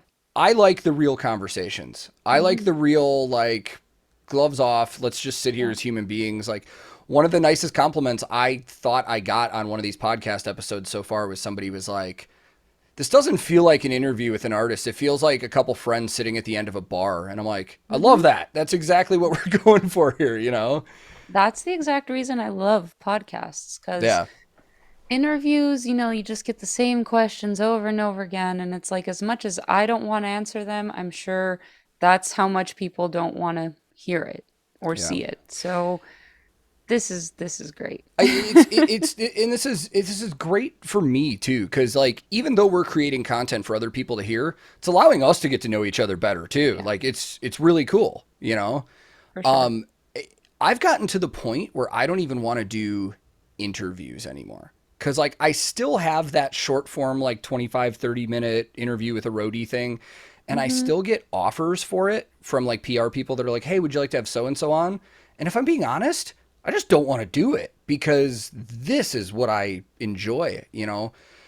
This Um, is yeah, this is a lot cooler, and it allows for a conversation to happen. yeah. We've been here an hour and a half. It doesn't even feel like it. No, not at all. Like Yeah. when I got on here with you, we had just given our daughter dinner and we were playing with her and stuff. And I guarantee you, I don't even know what's going on right now, but I guarantee you she's like already in bed and Claire's just watching TV or something. Like it's Yeah. great. Yeah. Yeah, but like I also think that 25 to 30 minutes on an interview, it doesn't even give you time to build rapport with anybody. No, it has to like be really specific. If it's going to be 20 or 30 minutes, it's going to be like this is the theme and we're not going anywhere else. It's Yes. just this one thing. Yeah, I had a recently. It's not going to happen. Something happened with scheduling, but I actually did have an interview lined up for this week with an artist on your label, Hmm. where that's exactly what it was going to be. They're like, yeah, Yeah. you got 25 minutes with them. Um, like stick to new release, you know, touring, whatever, blah blah blah. And it's like that's just not what I'm going for with my content. Like you can go Yeah. to any media outlet and see an artist do the same interview with anybody else. You Hmm. know, Exactly. so you know, and it's funny too because that rapport thing. It's like, luckily, you know, I've already had you on the channel. We drop into each other's streams and stuff like that. Um, you know, I had somebody say on my last podcast, they're like, "You seemed really nervous at the beginning," and I was like, "It's not nervous. There's a certain amount of time. Think about when you meet somebody for the Yeah. first time. You don't immediately Yeah. click. You Yeah, know? not always, for sure. There's Yeah. there's like, and you know this because you've been on tours. When you go on a tour, by the end of the tour is kind of when you can say that you know everybody in that Yeah. tour package and all that. But there's always one or two people from the beginning or first week, let's say, from that tour package that you're like, you're kind of like me. And you know that friendship grows throughout the tour. Yes. And then on the flip side of that, you also find out real quick who you don't want to be around. Yes. I've had tours where within the first week I'm like, I don't even want to be around that person. Like, Yeah. you know, and touring is a lot of different personalities and a lot of different backgrounds. You're not going to like everybody that you work with on a tour. It's just not going to happen, Yeah. you know? And then I've been on bigger tours where like I did a tour in 2012 that was a touring party of 130 people Wow. for the headlining band. That's not even the What, openers for or the, one band? yeah, it was Van Halen. Oh, Yeah, yeah, okay. yeah. But It was a but big tour. still, wow. And don't like let's not. I was a fucking merch guy on that tour. Let's not get excited here. Like, Oh, that must have been tough though. it was well. What I was gonna say is I got to know a lot of people on that tour, but Hmm. even by the final day, and it was like a 5 month run, I would still walk by people that I'm like, I wonder what they do here. Like, I didn't know who they were. That makes sense. That's a lot of people on a tour. Yeah, and on a tour like that size too, everybody's spread out a lot. So like Yeah. me doing merchandise, the majority of my time was spent in the concourse with the merch people. I wasn't with the backline Hmm. techs and stuff like that. So it's like even though I knew who they were and I'd see them after shows and stuff, it's like, you know, the people that I got to know most were the people that I shared a bus with and Yeah, people that I hung out with on days off and stuff like that. So, you for know, sure. it kind of relates to like, you know, touring is almost the same as like going to an High AA school? meeting. It's like Oh. everybody assumes if you go to any kind of support meeting, everybody assumes that everybody's there for the same reason and they're all going to be nice to each other and everybody's cool. And I had somebody tell me once a long time ago, they're like, dude, if you like everybody that you go to like an AA meeting with, you haven't done enough because just Yeah. because people are in a room together doesn't mean they're going to get along, you know? So, Oh, for sure. yeah. And you see this sometimes within a band dynamic as well. Um, Not to say that there's animosity within the band members, but you do see certain people hang out with Yeah. other people more so. Yep. And it's just because, like you said, different personalities. Maybe two people in a band are like more introverted. They just want to play the show and then go on the tour bus and just watch a movie and chill. And then maybe two people want to hit the bar scene and like meet people. It's different dynamics, different personalities. And I think as long as you can respect that not everyone is like you and let them, again, it goes back to freedom to choose what you want to do and be who you want to be. As long as there can be that respect from everyone, I think a tour and a band can function really, really well. Yeah. The problems would only start when you're trying to tell other people what to do. Yeah, yeah. You know? One of the most awkward tours I ever did was again, we're not here to name and shame or drop names, but I did this tour with this band where I didn't, unbeknownst to me, when I took it, there was a lot of drama going on internally with the band members, and it was very awkward every night. They do media on the day, they'd act like best friends, they'd get on stage, they'd put on a killer show, and then the second the show ended and we'd get back on the bus, one of the members straight to their bunk, one of the other members lock himself in the back lounge, wouldn't let anybody else back there.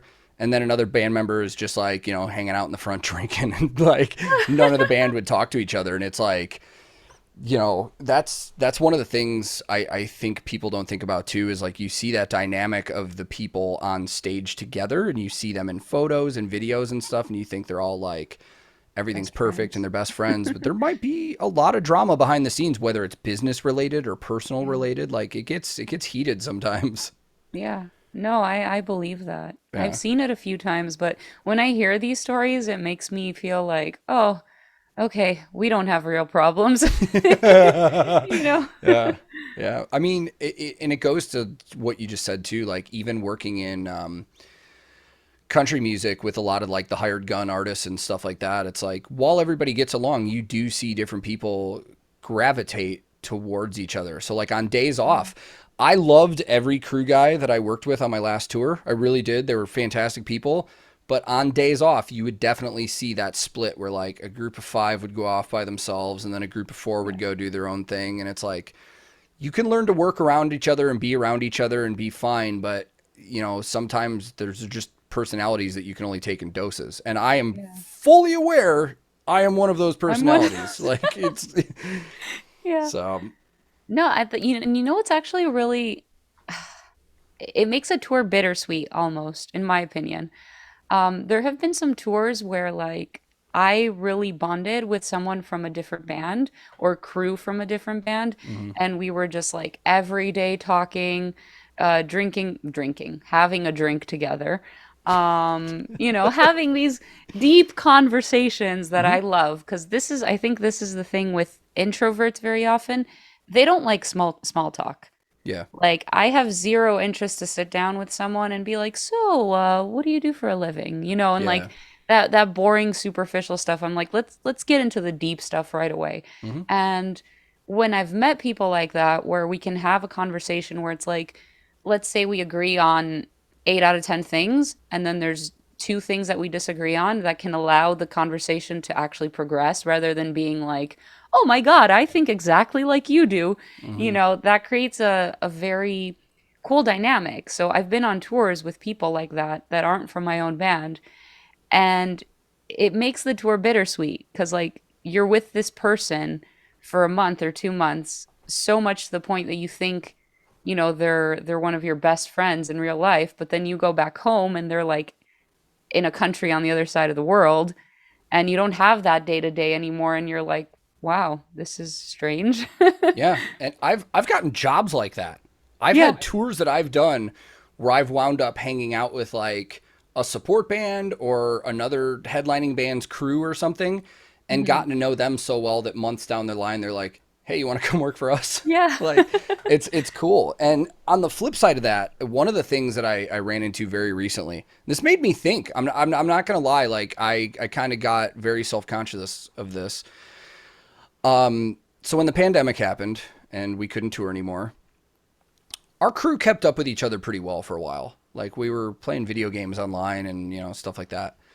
But after I made the decision, when the pandemic settled in and people figured out what they were doing business wise, and shows were starting to happen slowly again, and I made the decision and told everybody, like, I'm not coming back out. Like, Mm. I'm staying home.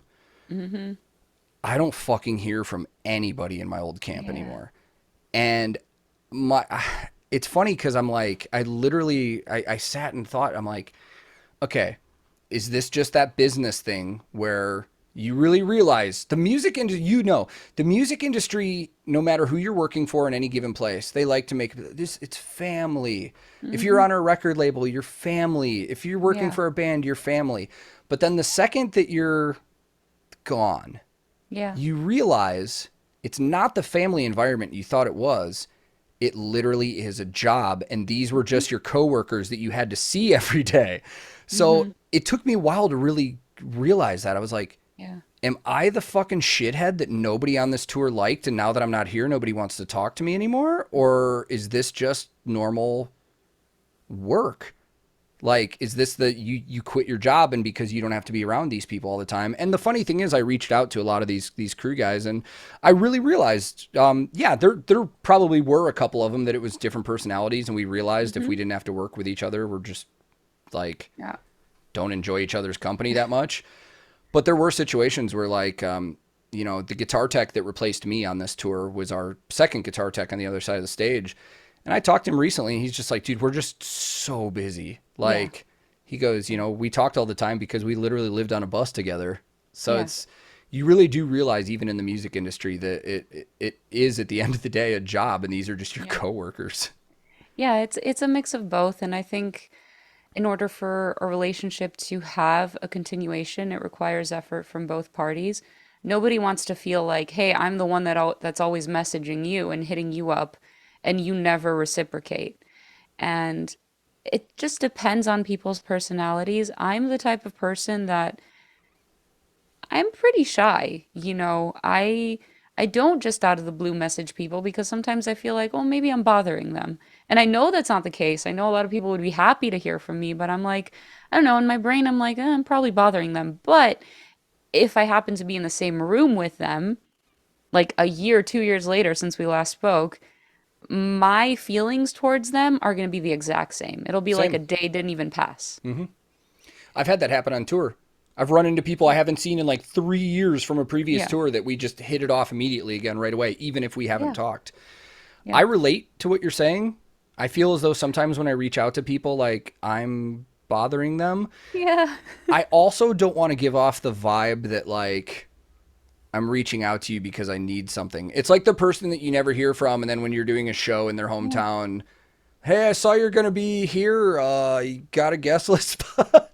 I feel like that with bands that I toured with, Yeah. and I'm like, don't feel this way. This is stupid. They probably love to see you, Mm-hmm. which is often the case. Like, I honestly felt like that too with you, with like Sicksense. I'm like, should I message Tank about this, or will it feel like I'm reaching out for self promo? And then when you hit me up, I'm like, oh, thank God. What's interesting, you bring that up because I will say, I've gotten used to I've gotten used to bands and labels asking me to check stuff out, Yeah. and that's cool. Yeah. But there's a difference, and you can see it in people's wording in their emails or their voicemails. Like, you can legitimately see if they're like, hey, we think you would like this. Would you like to check it out? Versus, you know, we don't care about anything else you're doing. We just want you to promo this band. And it Yeah. goes the same with sponsorships and endorsements and stuff like that. Like, no joke, and I don't say this to sound like arrogant, but 10 emails a day easily from random companies that are like, we want to sponsor your channel. And the Uh-huh. funny thing is, you always know they're bullshit because they don't acknowledge you by name. They Yeah. don't really say anything about your channel. They just say, hey, this is so and so, we want to work with your channel. Yeah. I actually had a funny thing happen yesterday Yeah. where a company reached back out to me and they were like, hey, we were just checking in because you didn't respond to our last email. And Oh, I yeah. I didn't recognize this company. So I searched in my emails, and they emailed me 6 months ago. And their email just said, hi, we're so and so. We'd like to work with your channel on sponsorship, blah blah blah. Let us know. And this might have been shitty of me, but I emailed this person back yesterday and I was like, The reason I didn't respond to you the first time is because you literally didn't tell me what you guys wanted to do or anything. You just said, let's work together. Then they emailed me back again, and it's like, well, yeah, we would like to work together. And I emailed them back again, and I said, what makes you think that your product is a good fit for my channel? Mm-hmm. And I have not heard back. Because a lot of the times what these companies are doing is just going on like Social Blade and stuff, and they're just looking up numbers. They don't know what my channel is. They just want their product on a channel that gets views, you know? Yeah. So, I know exactly what you're talking about. I don't get 10 emails a day, but they come pretty often, and they're often from products where I'm like, if you send this to me, it's just going to go in the trash. Mm-hmm. Or it's going to occupy space in my house, which is already tight, and I can't, why would I do this? And it always comes with strings, too, where it's like, we'll send you this for free. Please, incorporate it in your content. Why am I going to incorporate something I don't believe in or won't ever use? yeah. Like, that makes no sense. The other problem too is that with the way that social media advertisements and like, influencers, I hate that fucking word, but influencers on TikTok and Instagram, these companies think that by sending something to somebody, they're just going to do a positive review. Mm-hmm. And that is becoming a very dangerous thing. And I'll tell you why. And I haven't told anybody about this. Actually, a few people in my Discord know about this. And I was going to do a public YouTube video about it, but I just decided not to. I had a label reach out to me a couple weeks ago and said, hey, we have this new band we're trying to push. Could you check out a reaction to it? I was like, yeah, I got time. Why not? Uh-oh. Didn't like it. Mm-hmm. Didn't hate it. Didn't like it though. Like when I listen to music, even if it's something that's not my thing, I always try and look for the positives in it. Like, does it have a good mix? Is it, will other people like it? Stuff like that. And to be fair, in my outro of this video, I said that. I was like, this sounded great. The video was awesome. For me, I don't like these lyrics. I don't like lyrical content that sounds juvenile, like a 14-year-old wrote it and that has like, just shitty language and like misogynistic language. It's like, that's not my thing. I will say there's probably a lot of people that may like this. I don't. And I'll probably not listen to this band again based off this. But I watched the video back and I was like, okay, this is, it's honest, and I was respectful about it at the end. So the label told me that if I did the reaction, they'd clear the copyright on it. Well, I sent it to him after I did it. The copyright never cleared. And when I sent them an email about it, I got a notification email that said a YouTube video has been blocked or whatever.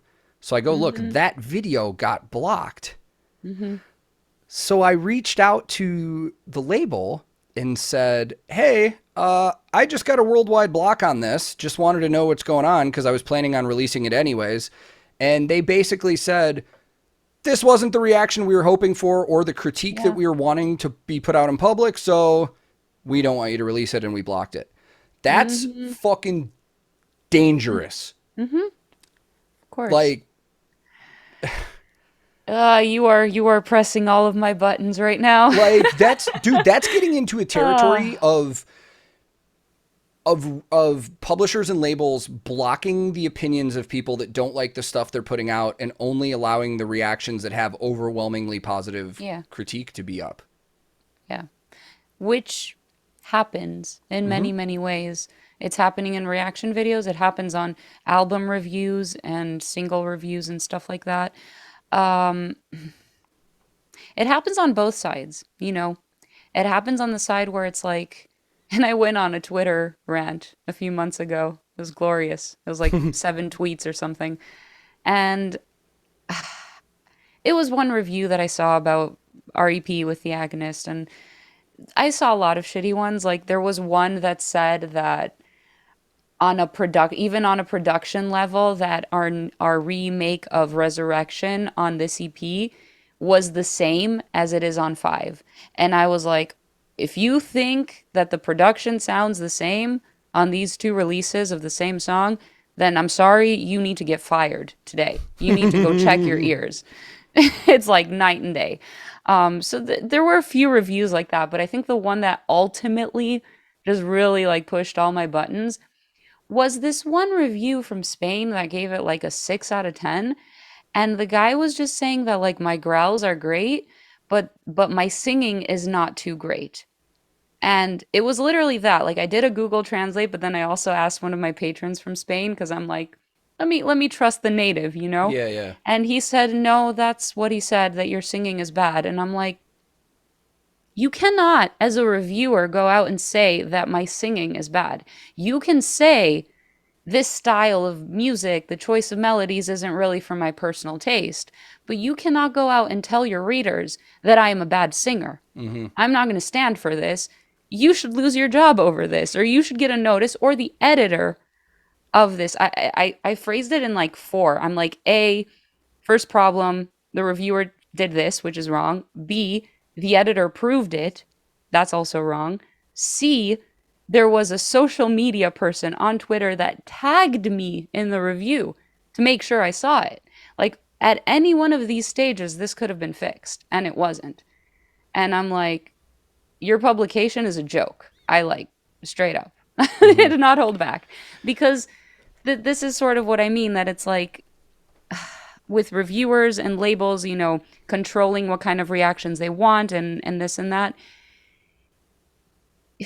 you're putting out this piece of information that is incorrect, and it is swaying people into thinking a certain way, and that is wrong.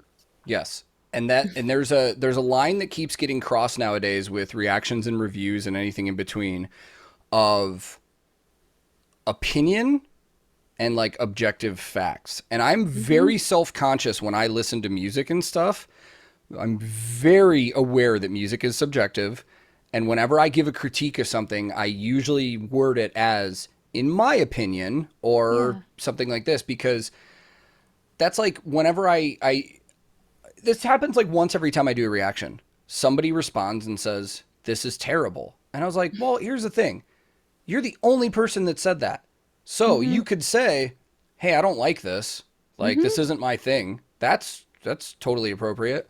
Yeah. But to objectively say that this is terrible when you're talking about art is just ridiculous. Like, I get a lot of people, it was funny because you bring up the singing thing, because I see a lot of metalheads in my reactions that, like, when I do live premieres of reactions, if it goes from harsh vocals to clean vocals, somebody will be like, "Oh, I was in until they went to clean vocals." I'm like, okay, so you don't like singing in your metal. That's what it is. You don't necessarily think that the singer is bad. You just don't like clean vocals in your metal. And that's totally fine. Exactly. Like, I once was that 14-year-old asshole that thought that metal had to be screaming in double bass and could be nothing else. But then I grew up and...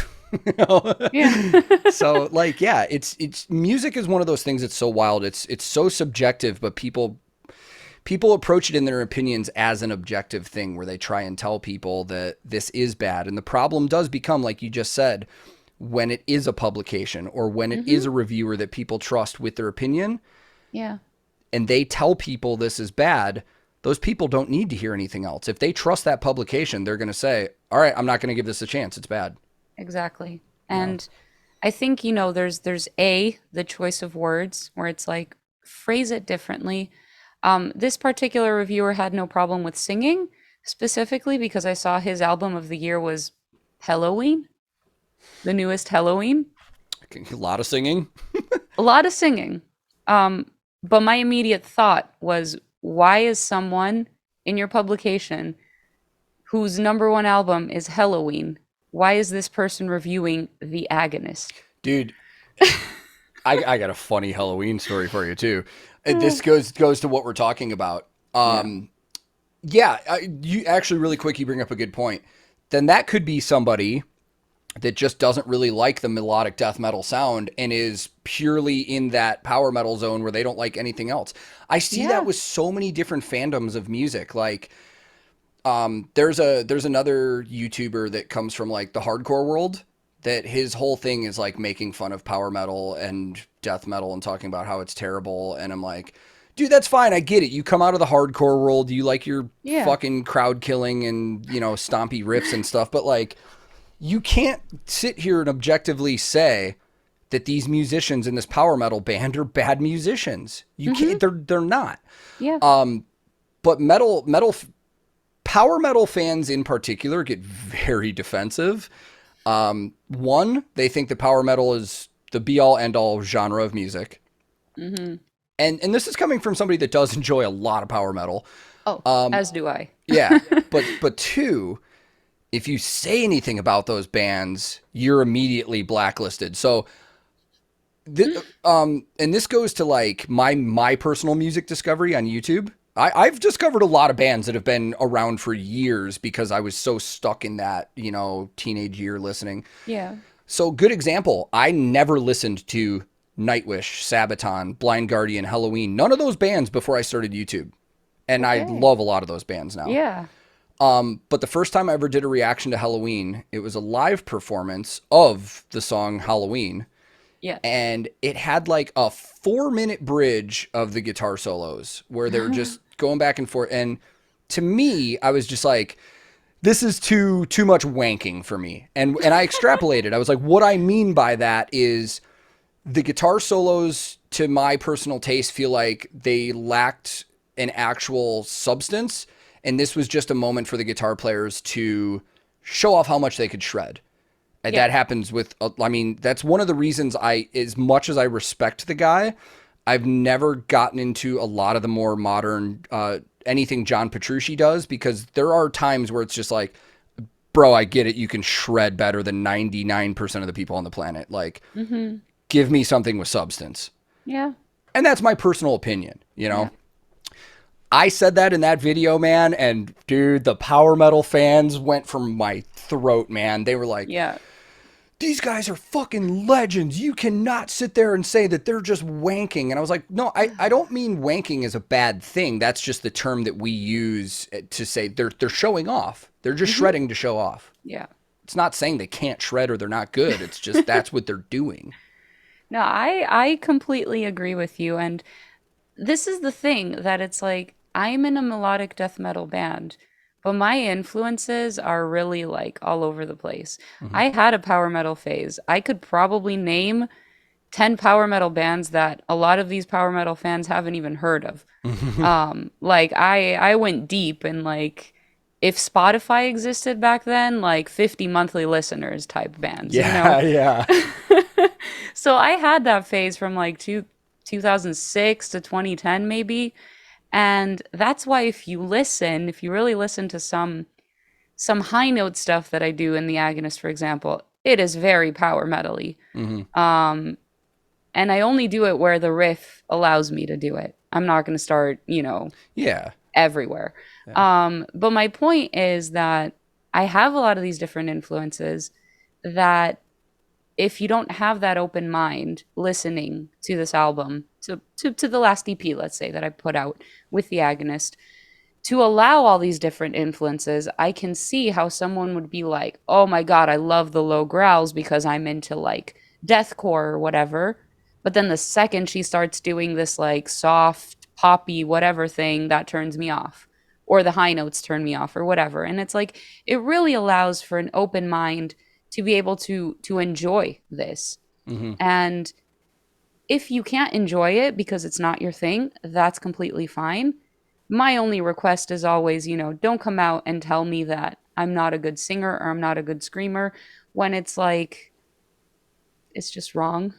Yeah. You're wrong, Yeah. No, it's just, I don't know. This is another thing I feel like I could talk about forever. And I will say, for me, my musical taste was largely defined, for lack of a better way of putting it, by like the Gothenburg sound when I was younger. I'm a huge mellow death nut. Like that's my thing.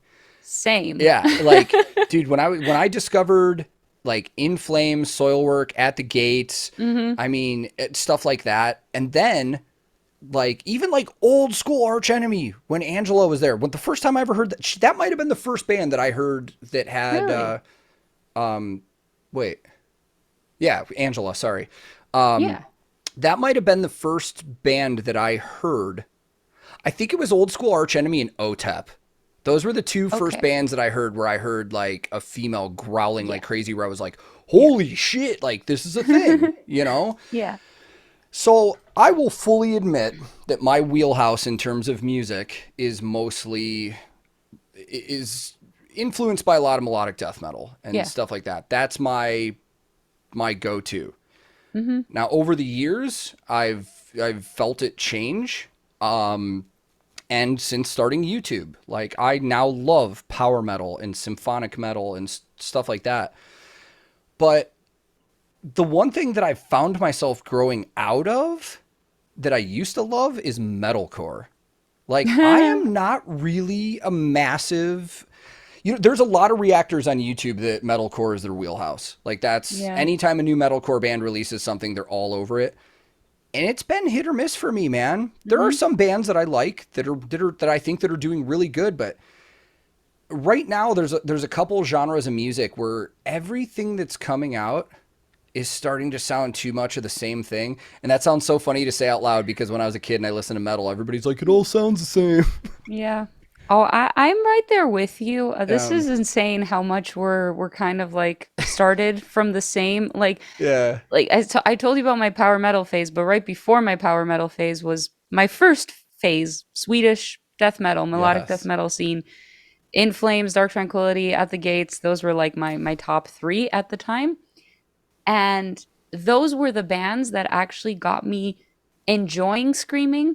Because when I Hmm. first heard it, oh, I will throw Opeth in there as well, Oh although yeah, they're more for on the sure. proggy side. But Yeah.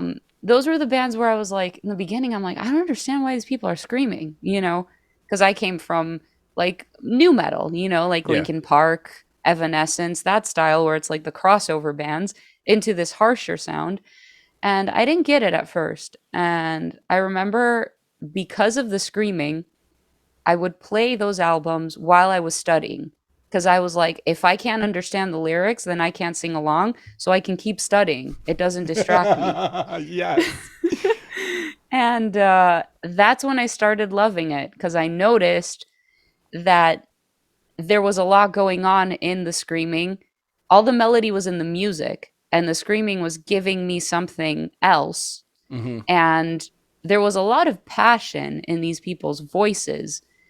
Maybe the technique wasn't what it is today. And this is my problem with like metalcore, deathcore, like newer genres of music where it's like the screams and the technique is so up there, but I'm missing that raw emotion that these old Swedish melodic death metal bands gave me, where it's like, this guy sounds like maybe he lost his voice after recording this album, Yeah. but man, I believe every single word. Yeah, yeah, for sure. And it's funny you say that because one of the legendary Swedish bands that I somehow missed up until I started my YouTube channel was Evergrey. And Oh, dude, and yes. I love I Evergrey. love Evergrey. And I had Tom on for an interview and talked about like the formation of that band, and he told me he was never going to be a singer. He's like, we had a different singer. He's like, I was just going to play guitar, but he goes, the day we went into the studio, we got like a phone call from the guy saying he didn't want to be in the band, so he's like, I went in there to sing, and he Yes. goes, Yeah. at the time he goes, I had no idea how. He's like, that first Evergrey release that we did, he's like, I was in there with no breath control. I was screaming my voice out. We would have to take days off because I couldn't do it. And I was like, it's so crazy to hear that because, like you said, you can hear something special in the emotion of the voice, even if that technique Hmm. wasn't there. Yeah. Super early in Flames is the same way. Like, Yeah. Anders' voice on that early stuff, and Oof. then Michael from Dark Tranquillity, and I mean, just I love that stuff. And Yeah. for metalcore and deathcore nowadays, it really takes something special for me to really latch on. And Yeah. I feel like I've been being unfair because there is a lot of metalcore I still listen to, Yeah. but it is a lot of the new stuff that comes out. I'm just like, oh, this kind of it sounds like this it could have been this other band. Yeah. And then deathcore, I've said this a million times too, and I don't think you lived in Chicago at the time, but around the late 2000s when Oh yeah. deathcore started becoming a thing, dude, the Hmm. Chicago local scene had a ridiculous deathcore scene. Oh, I did not know that. Dude, Oceano came out of there, and then Oh, yeah. early Veil Maya. Like those guys were Yeah. at the old school Mojos back in the day, which is the Forge The now. Forge. And it was cool and it was new, but now every time I hear a deathcore band, I was like, man, this is all like just breakdown, breakdown, breakdown, guttural, guttural, guttural. Like, Yes. Yes. but now there's some really great bands coming out from that scene that I'm really latching onto. Yeah. Lorna Shore, which we've already talked about, is one, and they have a lot of other elements. They have the They're symphonic bringing and the other blackened. elements. Yeah. Yeah. But one of the newest deathcore bands that I ignored forever, I'm not gonna lie, I saw everybody talking about them, but I assumed that they'd be the same as everybody else, is Brand of Sacrifice. Ah. And then when I listened to their album, I was just like, holy shit, like, okay, Yeah. this is new and this is different. This is Yeah. more than just, nonstop drop tuning breakdowns. And don't get Yes. me wrong, they have a lot of that. This is where we've had the conversation about on my channel about Slaughter to Prevail, which I would argue is probably one of the biggest deathcore bands right now. Everybody's into them. Yeah. And a lot of the focus is put on Alex Terrible, their singer, because he just has that unruly low growl. Low voice. Yeah. And it attracts or it deflects a lot of the attention from the rest of the band, because while Alex is the face of the band and he does have a ridiculous voice, the rest of that band is really good. And in terms of vocalists and their versatility and their skill, Alex can do mids and highs and stuff like that. But to me, there's so much reliance on that low guttural that when I hear people talk about Slaughter, that's all they talk about. Yeah. They just talk about how low his voice is. They don't talk about the music. They don't talk about anything else.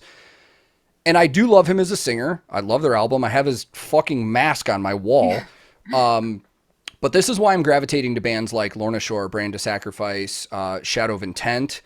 You're getting these vocalists that are like Swiss Army knives in terms of their skills and what they're doing, along with just badass musicianship. And I'm really loving this little wave of deathcore we're getting right now.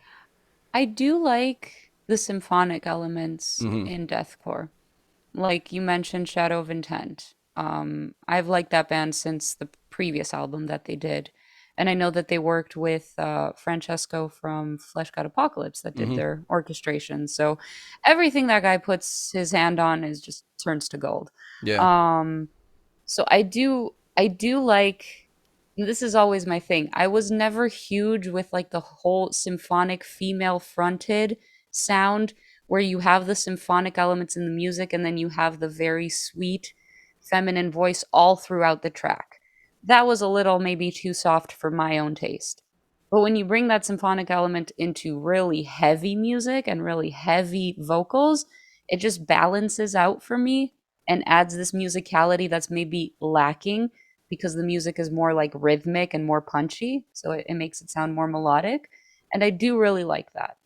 I guess it just, when it comes to my musical tastes, I can listen to any genre of music really when it gives me a variety of different emotions and it can take me through a roller coaster. We can go from like a soft, very delicate part to a really aggressive part and everything in between. So if I'm listening to a song that's always on 10 or like breakdown after breakdown after breakdown or no high energy, it's just like soft and mellow all throughout, it just doesn't really pull me in, you know? Yeah. Don't get me wrong. To be fair, I will say there is a time and a place for me for breakdown, breakdown, breakdown, breakdown. It's usually the gym. Oh, But there are times where I do definitely enjoy that shit. But again, it goes to what you're talking about, is that that mental and emotional place that you're in when you want to hear something. for sure. That Shadow of Intent album, the last one they just put out and the one before it are just, I mean, start to finish, just incredible. And then even Lorna Shore's previous album, Immortal. I listened to that album way more as the instrumental version than the actual one with vocals. Because instrumentally, it is just unreal good, in my opinion. Oh, I didn't know that it existed in Yeah. instrumental form. Well, I think that's, and we don't need to get into this because this is old news, but Yeah. after they kicked out their old singer, they convinced Century Media to put it out instrumentally. Okay. And I personally, I like that album more as an instrumental. I'd be curious to listen to that. I'm gonna Yeah. add that to my list. Yeah, it's great. I mean, even the track Immortal by itself with no vocals is just like, I mean, you talk about emotions with music, even with no vocals, that one's like a roller coaster for me, and that's what I love about that style of music, you know. Yeah, yeah, So, for sure. well, man, we've been here for a while, but I know. I feel like we could keep going if you're just a little bit if you're cool. I'm totally Okay, close. cool. I mean, I'm good. all right, buckle up, everybody. We're getting a long one today. Yes. So one of the things that I've always been, curious about, and I just, for people that are listening, I kind of brought this up to you before we started because I didn't want to put you on the spot with anything. But I want you to approach this more from maybe less your exact experience and position and more of just as a musician. But you joined a band, being the Agonist, that was already fairly established. And I kind of want to know what the psyche and the mentality of coming into a band and replacing somebody that was already pretty well known. Because what I've noticed with music lately is it's almost the opposite of sports, where people with sports are die hard for a team. They don't care what players are on that team. They just love their team. There's a lot of people that are die hard for just individual musicians. Hmm. I've always wanted to know the mentality of like, you come into a band, you replace somebody that's already been there. Did you encounter any immediate backlash and people writing you off just because you weren't the person that they're used to? Yeah, absolutely. And Yeah. that's not just my personal experience. I think that happens with any vocalist swap. Mm-hmm. It has to be a vocalist swap. If you replace your drummer, your bassist, your guitar player, there are a few, obsessed fans that will be upset over it, but very few. Yeah. It's really when you're changing your vocalist where shit hits the fan. Yeah. And I think there are certain bands that handled it really well and other bands that didn't handle it well. And I can tell you about a band that handled it both ways. Nightwish handled it poorly the first time around, Yeah. excellent the second time around. Mm-hmm. um, and I think people are just, people love what they know and they don't want change. Most people don't want change, not even when it comes to the voice changing. Even same, it could be the same lineup. Band decides to change their genre a little bit, do something a little bit different, and people complain. Mm-hmm.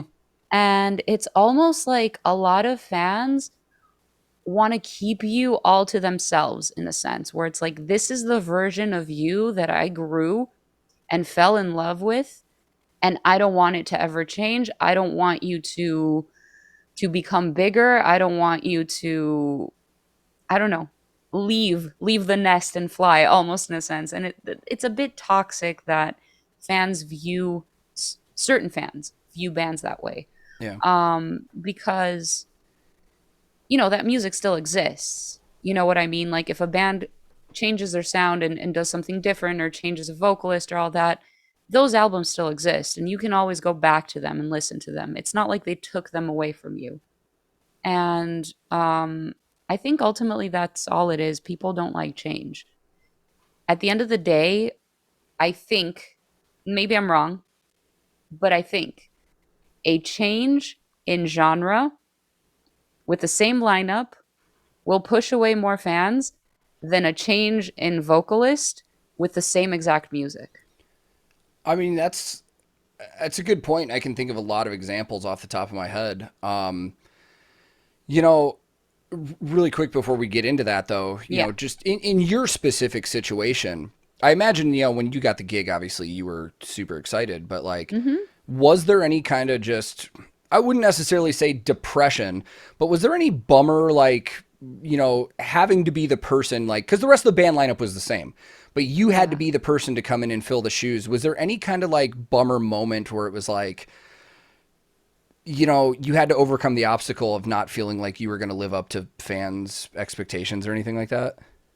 I think my biggest issue, maybe looking back, was that I didn't care as much as I should have. I wasn't a fan of the band. I, I'm just gonna flat out say it. I didn't like what they did as a whole in previous albums. I felt it was too all over the place, too too chaotic. There was nothing gluing it together. And personal opinion, of course, some people Yeah. enjoy chaos, but I felt like there were a lot of missed opportunities in the instrumentals, like you just mentioned. Listening to the instrumentals of that album, you liked it better than with the vocals. And I felt similarly about a lot of stuff in the Agonist Soul music. I felt that the vocals sometimes were doing exactly what they should be doing, and sometimes I'm like, these words and these rhythms don't fit here. And I think that's what a lot of people liked. They liked that chaotic, sort of all over the place vibe. But to me, it was very unmusical and hard to listen to. So I think when I joined the band, I liked what it could potentially become. I was like, oh, I like these chord progressions. I like this vibe, happening in these riffs and previous songs. If we bring more of these elements with my voice and my style of songwriting, I can create something that I also love. Because I didn't want to join a band that I didn't like their music, Hmm. that would have I felt like I would have been unhappy. So I saw, I guess, the potential in the songwriting. But I think I didn't care enough in the moment to be like, will fans accept me? Will this be okay? I need to step up to the job. I honestly didn't care as much as I should have. And in retrospect, maybe I should have a little bit more. Yeah. It's interesting because I ask this question not to put you on the spot, or I know. we know that we know how people on the internet get. They like to cause drama that's not there, and that's not what I'm trying to do. I really Yeah. wanted to ask this question because I want anybody that listens to this to kind of put themselves in these musicians' shoes in the future, because we've seen this a lot lately. We've seen this a lot with member changes and stuff like that. And I think people's gut instinct to that change that they don't necessarily want because it's a band that they loved and they were used to is that rather than giving that person a chance, they come into the new lineup with the impress me mentality. They're like, you're Yes. never gonna be, you're never gonna fill these shoes of this band that I loved until you give me that reason to believe that. And I will say, we saw that with Will from Lorna Shore. There were, dude, that guy, in my opinion, one of the best in that deathcore scene right now. But when he first joined, even though their old singer got kicked out because of Mhm. personal stuff, there were people that were like, there's no way that this new guy is ever going to be able to do what the old guy did. And Yeah. to me, if I were that new singer, if I were Will or anybody else in this position, I feel like I would be so mentally overburdened that like, it's like the pressure, it's like nothing I do is going to Yeah. please anybody. So the reason I ask that question is because I want people that hear this to think about that when this stuff happens, because Yeah. these aren't just artists. These aren't just musicians. These are humans that Yeah, have but do people emotions. really care about our feelings? They're like, give me what I want. Yeah, Give me the yeah, exact musical piece that I want. yeah. They don't care about our feelings. But this is interesting that you bring this up, though, because it goes back to the thing that I said, where it's like, it's the music, the style of music change that pisses fans off. Yeah, Because I think Will is widely accepted right now because for sure. they Lorna Shore just kept doing what they were doing, and he's exceptional at that. Yeah. And he's pulling it off in a live sense too, so no one can doubt him. Hmm. In the Agnes case, it's a little different because I didn't like what they were doing before. Yeah. So when I came in, the band too, and maybe this was the band's mistake, they wanted to change the music too. They wanted to tone it down a little bit. So what I received as an instrumental was a toned down version of the Agonist. I can't make it what the fans loved, because this is what I have to work with. Yeah. Do And you this get is what yeah. no, no, I didn't mean to cut you up. That's Do all you guys good. play any old songs live still or not really?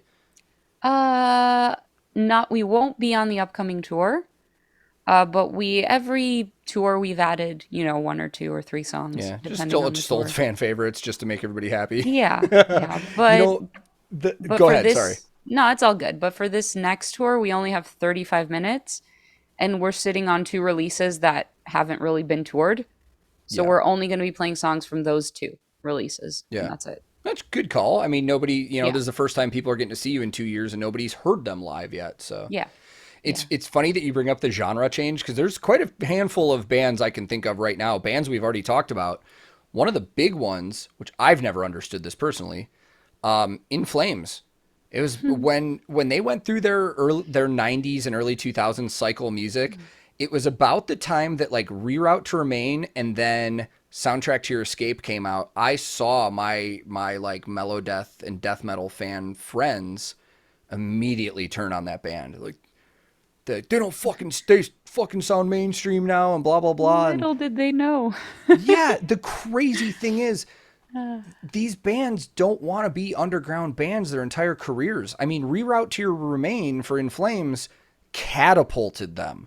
Yeah. I mean, blew them up huge to the point where Cloud Connected from that album is still one of their biggest songs to this day. And that's a good song. That's It why I is. said little did they know, because Yeah. I think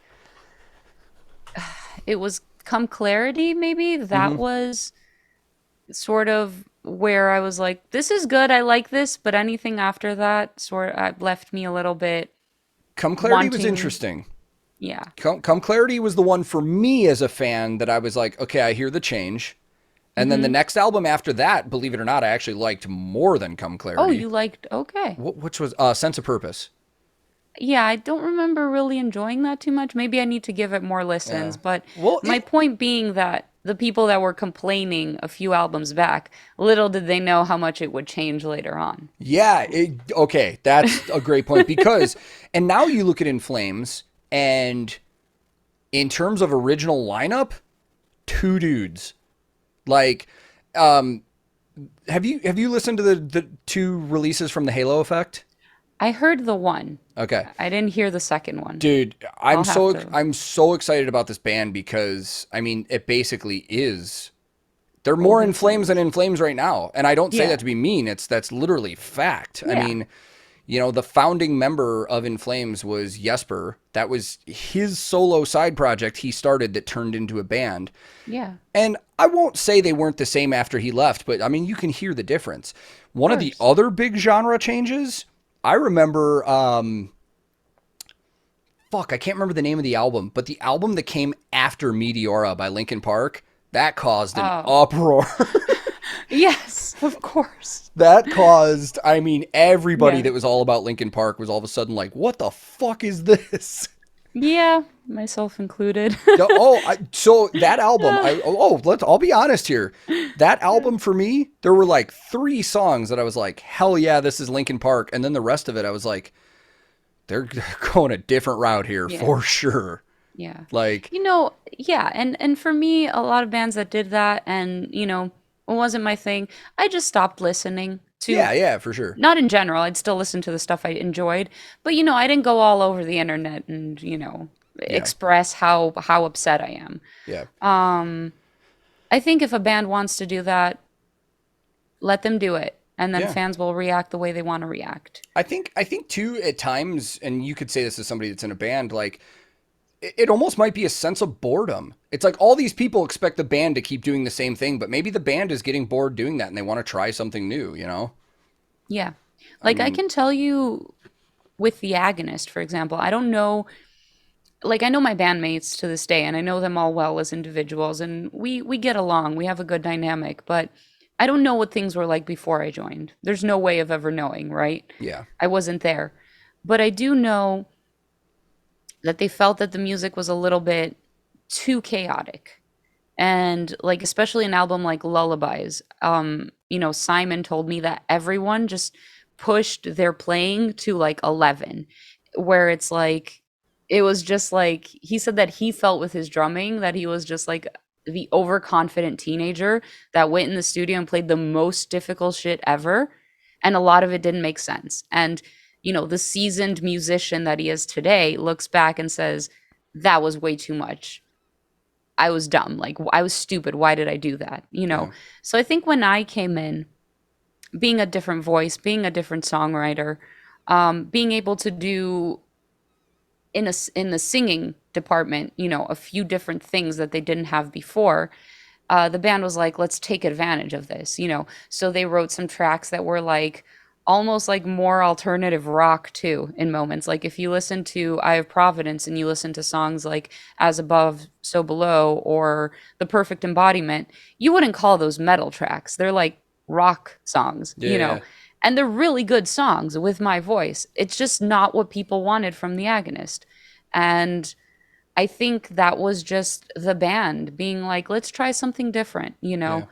And I think there was outside influence too, there was people saying like, maybe you should go in this direction, maybe you should try this. And I think the moment that kind of all stopped was right before Orphans, where we were just like, you know what, let's embrace the band, what made people love the band and do more of that, but do it in a more organized way with the vocals where it's not all over the place.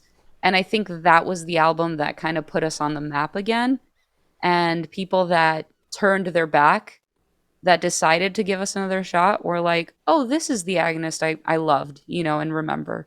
So that's kind of what brings me back to what I was saying, where it's like, it's the genre change that throws people off and upsets them more so than the vocalist change. Yeah. And everything you just said is so interesting to me because, what I hear too is, for whatever reason it is, it's like bands grow as people, times change, new things happen.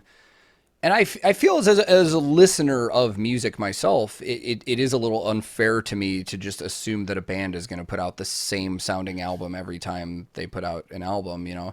Unless you're fucking Slayer and you can just write a million thrash songs and everybody knows what they're going to get. Or, like AC/DC or... Oh my God. Yeah. What was it? Within the last few years when the new AC/DC single came out, I remember listening to it and being like, I've fucking heard this song before. Like, there's no way this is new. And then I just realized that it's like, yeah, AC/DC has that sound where it's like, even if you're hearing one of their new songs for the first time, it sounds like everything else they've ever done. And people still love it, Yeah. Well, when it works, it works. I had a recent... Sometimes I do this. Sometimes I'll go on Spotify and I'll listen to the all new metal playlist this week and see, very often I like maybe 2 songs from that week. I'm very, I guess, picky. I don't know. But 2 weeks ago, I think, there was a Skid Row song. And I was like, dude, I like this. It was really good. It was like classic Skid Row. And it's new? It's new. I didn't even know they had new shit coming out. Yeah. They have a different singer. Robbie told me they have the previous Dragon Force singer. Oh, they do? I didn't even know that. Yeah, I didn't know that. See, I don't even know. I didn't know that Robbie's fucking doing Stuck Mojo. I didn't know that.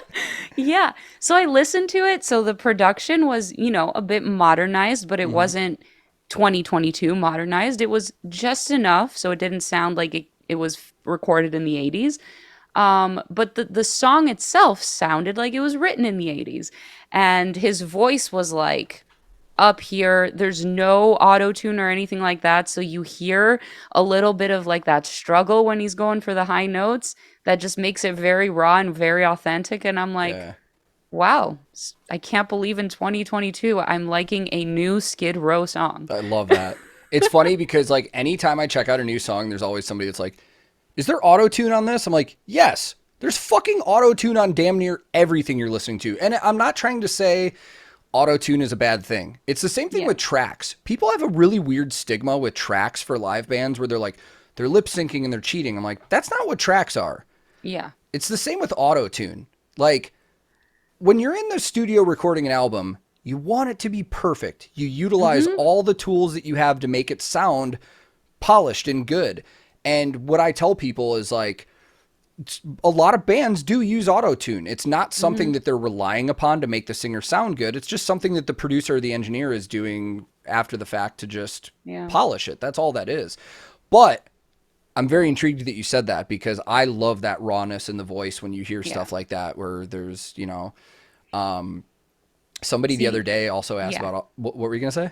No, go ahead. I will add once you're done. Okay, somebody the other day asked, is Autotune ever just purely used as an effect? And somebody said like T-Pain, and they're like, yeah, that's hip hop though. Like in metal, have you heard any Yes. bands that use it as an Yes. effect? And I'm like, yes, but the only band I could think of off the top of my head that uses it as an effect at all times was I See Stars, metalcore band from I think Oh, Detroit. Like, I mean, it's there all the time, and yeah. it's done on purpose. It's blatant. Like it has that Yeah. almost T-Pain effect to it. You know? Yeah. So these are my feelings on autotune. I'm not necessarily against it. It depends on the case. So like one band I can think of, for example, not all the time, but like Amaranth, for example, there are certain parts where Oh they yeah. have it a bit heavier on Elise's voice for the effect. But we see Amaranth live and we see that this girl can Hmm. sing. She doesn't need it, you know. So I think my opinion when it comes to autotune is like, does the singer need it? And a lot of these metalcore bands, unfortunately, I'm not going to name names, but they need it. Yeah. Um, I can't tell you how many times I've gone, a band I liked, I was like, I like this band, I like this song, let me go check a YouTube video. And the singer is like missing like 80% of the notes. Hmm. And I'm not even saying like, oh, he was a little flat or sharp there. I'm talking about like, this guy can't sing, you know? And then to the point where you'll go see them live, and they'll do it like an octave lower because they can't naturally hit those notes. Yeah. Yeah. Yeah, it's bad, and that bothers me because it bothers me from like you shouldn't even be here. There are other people that can sing, and you're taking their spot in a Hmm. sense. And when we don't address this, it bothers me because we're pretending like a problem isn't a problem when it is. Hmm. I'm gonna go back to this, but I'm gonna mention something that I saw recently. I don't know if you've heard of this TV show. It's an Amazon Prime special. It's called The Marvelous Mrs. Maisel. Yeah, we watch it. Oh, okay. Yeah, Have you yeah. seen the last season? No, we haven't. I don't want to spoil it now because you watch it. I Damn it. mean, we have a 1-year-old at home, so it's kind of hard to find the time to watch full seasons of stuff now. Yeah. Well, there's this one part where this is addressed. It's Abe, which is Maisel's dad, and he's a journalist, and he went to see something he didn't like, and he wrote his honest review about not liking it, and everybody attacked him. They were in church, and everybody attacked him, like, you don't do this, you don't, he was one of our own, blah blah blah, and this is betrayal. And he stood up and he gave a speech about, he's like, I don't want to live in a world where we pretend as if something is good when it's not, to not hurt people's feelings and whatnot, because it's like the money that was spent and the production and all that went into this one project that didn't deserve it is being taken from something that does deserve it. For sure. And I actually started crying when that happened. I'm like, I cannot believe that a popular TV show is actually saying this. And I think it makes sense because the writer of that show is Amy Sherman Palladino, which is also did Gilmore Girls and other shows, and Which we she's also watch a lot. yes, ah, so good. But I'm sure as a woman, she's dealt with that in her industry, where Hmm. it's like clearly she's a great writer because her shows speak for themselves, and she's probably had opportunities taken from her because something else that didn't deserve, it Yeah. got funded and whatever. So I'm like, this is awesome that this is being mentioned in mainstream TV. And that goes back to my feelings on autotune, where I'm like, perfectly fine with it if it's used like in a more modern electronic sounding song. It kind of complements, it adds the effect. We know that T-Pain doesn't need it. He's a great singer. Oh, I've blown so many people's minds when I show them videos Yeah. of T-Pain playing acoustic. They're like, what? I'm like, yeah, he's Yeah. really fucking good. Yeah. Yeah. So in those cases I'm like it's fine, but man, when the people that can't sing are using it and they're getting ahead, it bothers me so much. It You know where bothers this is really bad? Actually, this probably won't be surprising. me. Fucking country. Oh, Dude, yes. I'll tell you right now, I have no problem saying this because all the crew people used to laugh, but we did a tour with Florida Georgia Line like 4 or 5 years ago. They have an actual vocal rack like on tour with them Mm. that had, I can't remember exactly what units. I want to say it was like Melodyne has rack units or something, but they had like 4 of them, like just in case, like, you know, one failed or whatever. But they had it for both vocalists because they're just like, let's be real Yeah. here. They're not that good. They're great at writing songs. They're great at marketing themselves and stuff like that. But in terms of actually singing, I mean, if they didn't have, I mean, I don't care even if anybody I know from the country world sees this, but it's like, even with those racks, they sound terrible. Yeah. Like, and that's, you know, again, that is a subjective thing, but let's be real here. You and I have been in the music industry long enough to know when we see something or hear something, if it's even worthy of being on the stage that it's on. And unfortunately, sometimes there are situations where the answer is no, it should not be there. Yeah. You It know? shouldn't, but not a lot of people are willing to, go out and say that. Like if I come out tomorrow and I name drop a bunch of metal musicians that are just terrible. Hmm. They're terrible. They shouldn't be singing. I'm going to be the villain. For sure. And And there's a lot of yeah. politics that go into the music industry Yeah. too. It's like, Yeah. as musicians, and me even as a roadie working for musicians, there is this kind of almost unspoken thing where we shouldn't be calling out other musicians over this kind of stuff. But at the same Yeah. time, in my head, I'm like, well, why shouldn't we? Mhm. Like, I would much rather appreciate the honesty in those situations and hearing the truth of the matter rather than just pretending something is awesome. Like, I can't tell you how many tours I've done, man, where I, like, especially in the country world, because the country industry to me is a marketing machine. It Yeah. is the most soulless industry corner of the music industry I've ever been. I mean, it's just like everybody is just like this all the time. How are we going to Yeah. make more money? That's all country is. Now, most of the country musicians I've encountered have started in very humble roots where they wanted to be like, you know, the next Garth Brooks or something like that, where they're legitimate. Like, you know, Dustin, the guy that I worked for the last 5 years, grew up in a small town south of Nashville. He has a farm, literally farms his own stuff when he's not touring. Like, he is a stereotypical country dude. Like, he hunts, Yeah. he fishes, he has a farm.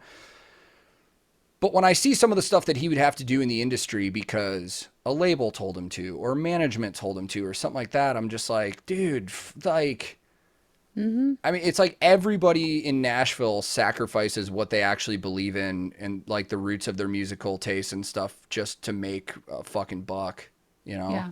And it was kind of soul crushing. Like, I'm personally glad that I had the out when I did to not have to Yeah. like tour in country anymore because I was just so sick of the politics and the, you know, Yeah. and one of the craziest things is this doesn't happen so much in metal, at least I don't think it does, but radio runs country music. I mean, radio for metal right now, at least FM radio and rock, is damn near non-existent compared Yeah. to country hip hop top 40. Yeah. I have been told by people in the country market, like when we have radio backstage at shows, like I've literally been told verbatim, like, I don't care if that guy takes a piss in your work box. Like, you do whatever he asks for and whatever he says because he's from the radio station here in Kansas City. They're the Yeah. ones that decide if they're going to play our stuff. So we have to like put on a smile and suck up to these people. And I see the artists have to do it too. Like, Mhm. it Yeah. again, it's just a soulless part of the music industry. And I just fucking really do not enjoy it. Yeah. I think, the bigger the genre, the more the problems. I will Hmm. say that the metal world probably doesn't have that crazy problems, but we do have issues like that behind the scenes where it's like, don't piss off the specific people because that could ruin your career. Yeah. And it's a lot to it's hard to live by that rule because sometimes you're like, man, I don't deserve this. As a person, as an artist doing what I do, I don't deserve this, but you're just kind of forced in that corner until of course you can break out. It's only when you become bigger than the machine that you're a part of that Hmm. you can come out and say whatever you want. And there are a few artists that are doing that where it's like the people that hate them are thousands and thousands, but the people that love them are even more. So it doesn't matter. Yeah. But if you're a small artist and you're witnessing this like unfairness that's happening, it's career suicide to speak up, you Yep. know? Yeah.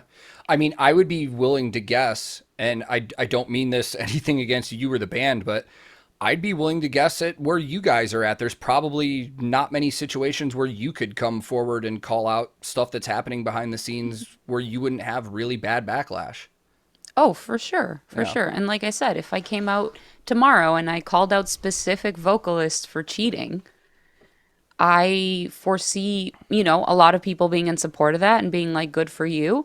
And then I foresee a lot of people just being like, well, she can't even sing, so why is she even saying this? You Yeah. know, because people don't like my voice. But it's like at the end of the day, oh, I wanted to say this earlier, going back to Autotune, I have not once in my life used Autotune. I have I have pitch corrected my vocals, especially like when you have like 70, 80 backing tracks, Yeah. you have to, otherwise it's going to sound like a mess.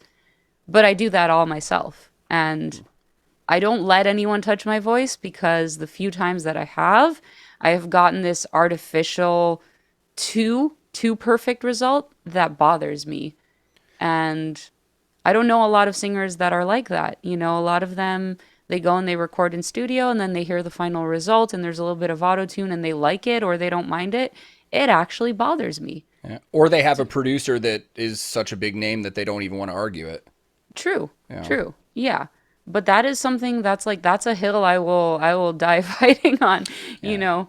And I think it's just because I go above and beyond to make sure that I can do these vocals, and that's why I'm on Twitch, for example, and I'm singing, and it's like, oh, I missed a note here or I missed a growl there because I'm not perfect.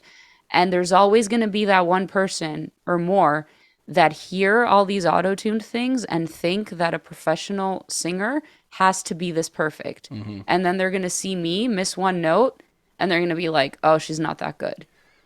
And What's... Oh, sorry, go ahead. no, I was going to say that is the problem. And that's why this is a hill I will die fighting on, because it's creating this unrealistic reality in a lot of people's minds. And I've had young singers come onto my streams and they leave feeling a little bit at ease because they're like, oh, look, Vicky even makes mistakes sometimes. And I tell them I make mistakes all the fucking time. How am I going to get better if I don't make mistakes? I think the fact that I've jumped onto your stream so many times when you're recording something for like something professional that's going to be released, where you're just raw sitting there doing take after take. And I personally think that's so cool because that shows that you're not giving that false impression of this is what perfection is. Like, you're showing the people. Artists like Adam from Lorna Shore that constantly Instagram live streams him practicing at his house and like fucking up his solos and laughing at himself about it. And then Dean from Archspire, when he streams, like, you know, making mistakes and laughing about it. And, you know, Dean had a video recently that I loved that he did. He got shit for it, and I hate that he did. But Dean did a video where he talked about a lot of the YouTube videos that you see from musicians online nowadays are giving the false impression of perfection, that like everybody you see is just so good. And what you have to keep in mind that when you see most, not all, and I'll say that because I know this for a fact, I've done bass playthroughs on my channel where I have been dead set on like, this is going to be one take. Like, you know, maybe I did that take like 3 or 4 times until I picked the right one that I liked. But this is one take. This is not edited audio that I'm just synchronized playing over. But Dean brought up the fact that he goes, a lot of these big YouTube musicians that you see, they're recording a perfect studio take and they're editing and they're doing all this. And then they're recording themselves playing over it.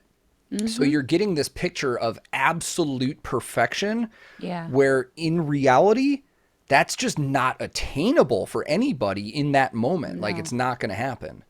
And he got into shit over this. Yeah, there were some people that got defense. What it was I think people felt that their intelligence was insulted. And he got shit more due to the fact, not because people thought he was wrong.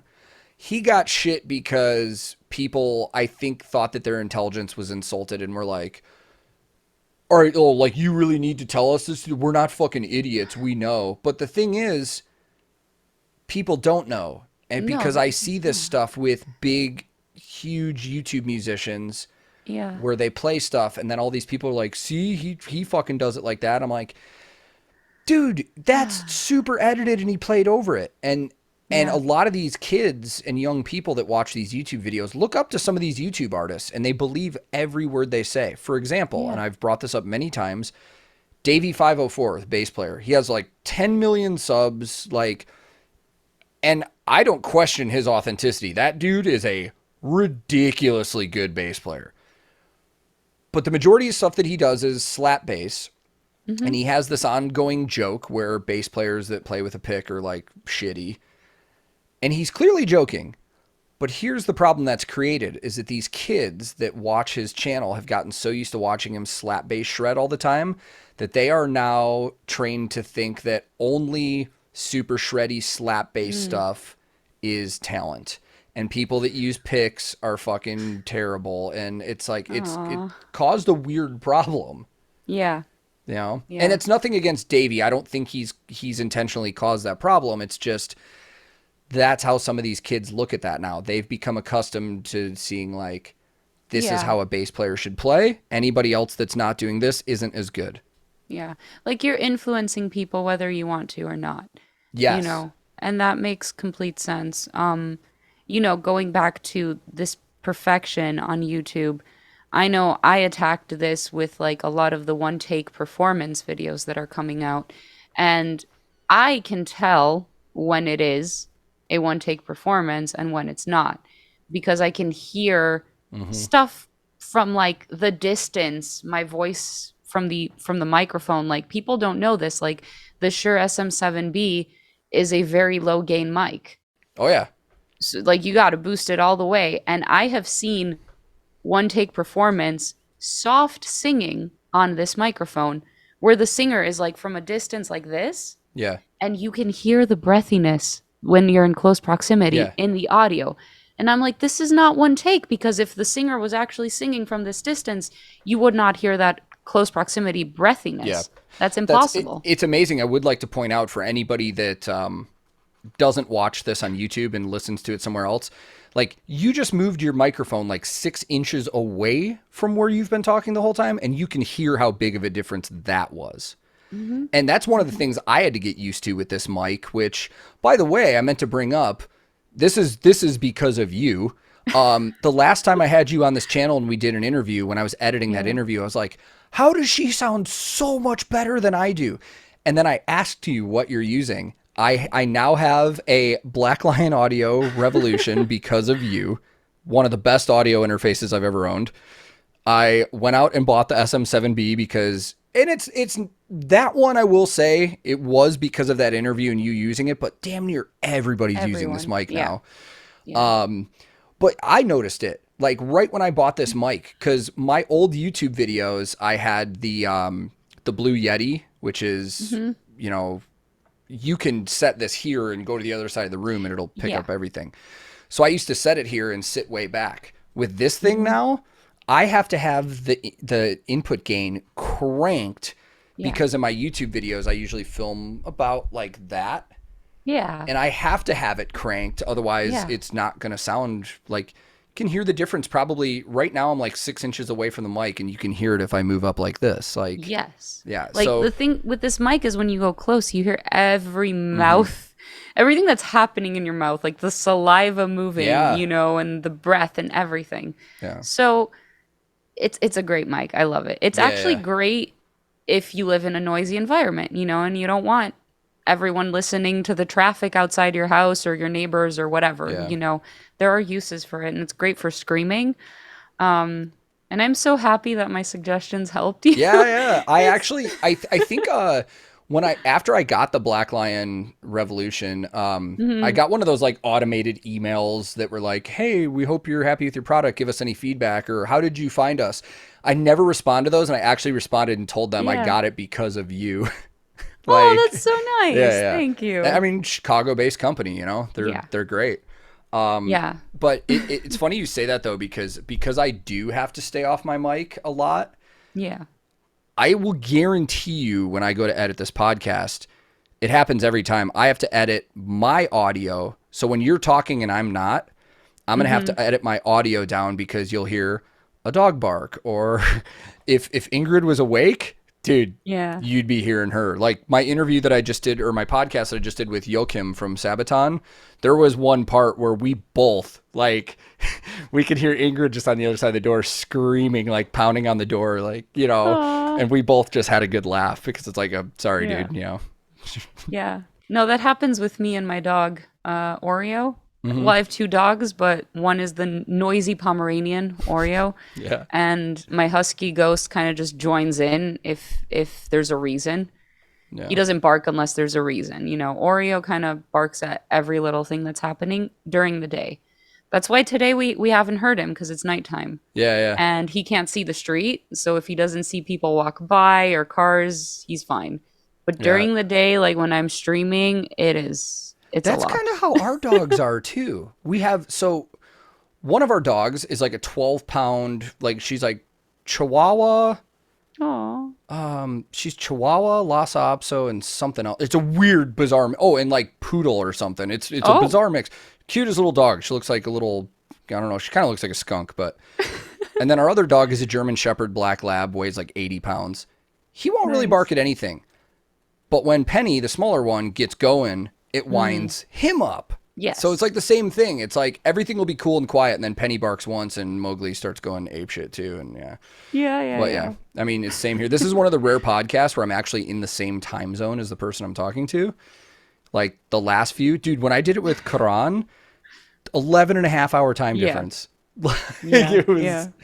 I think when I had the interview with Tom from Evergrey, I think I got up at 4 a.m. my time because it was like 10 for him or something. Oh no. That's crazy. It is what it is. I mean, Yeah. it doesn't bother me, to be honest, and it's fun. It kind of makes for a funny story, you know? It's like, it's like, oh, you've had your breakfast and coffee? It's 4 here. Yeah. And it's really cool that you're willing to do this too. I love it. Like, exactly. You're willing to do it. Not just you're willing to do it, you want to do it because you actually enjoy what you're doing. And I think that translates. Yeah, it's a blast. I mean, listen, I've talked about it on my channel. There are times where even just doing YouTube content, it gets stressful. There are nights where I'm just burned out. I don't want to do anything. I don't want to edit. I don't want to film. My schedule gets behind. But for the most part, it's a blast, and it's allowed me to not have to go on tour and be away from my family. Like, you know, ever since I've known Claire, I mean, I think in the last 2 years of being home, I've spent more time with her than in the previous 8 years we've been together because of traveling. Yeah. And I just didn't want to miss my daughter growing up. So YouTube, even though at times it does get stressful for me, it's allowed me to be home, like, you know, so, and there's a lot more that goes into it than just creating a video. Like what other people don't see is like all that time that I do go through all my you know, you do content, like setting up for streams and editing videos and dealing with, you know, I mean, people are like, well, how much time does it actually take you to do a video? It's like, oh, half hour to record a reaction, 3 to 4 hours to edit. Then I got to upload it. Then I got to make a thumbnail. Then I got to do all the description information. Then I got to send it to the label to clear the copyright. Then I got to read through the comments that I got all day. Like, I mean, I definitely put 8 hours a day into this easily. Yeah. And people don't see that. I mean, they don't see it and they don't get it unless they do it themselves. It's kind of the same thing with me and like with music. The actual recording of the vocals is quite short, you know, depending on the song that I'm doing and how many layers and backing vocals and stuff like that. But it's the rest that takes forever. And the more of a perfectionist that you are, the worse it gets. Because one thing that I have learned in the last 2 years where my workload just gets bigger and bigger, it's taught me to let go of certain things where I know that it's going to be the 0.1 or 0.0 something of the population that will hear this or notice this, or it's just like, learn to let it go, Vicky, because maybe it bothers you, but you're probably the only person in the world. I relate. Like, I can't tell you how many times with even YouTube videos where I'm like editing information in, like I've gone on Discord when there's people on from Europe or something with the time change, and I'm like, I just cannot find the information that I want to put in this video about this like pickup that this guy's using in this guitar. And they're like, dude, nobody's going to give a shit. Like, just skip it. Just don't even put it in there.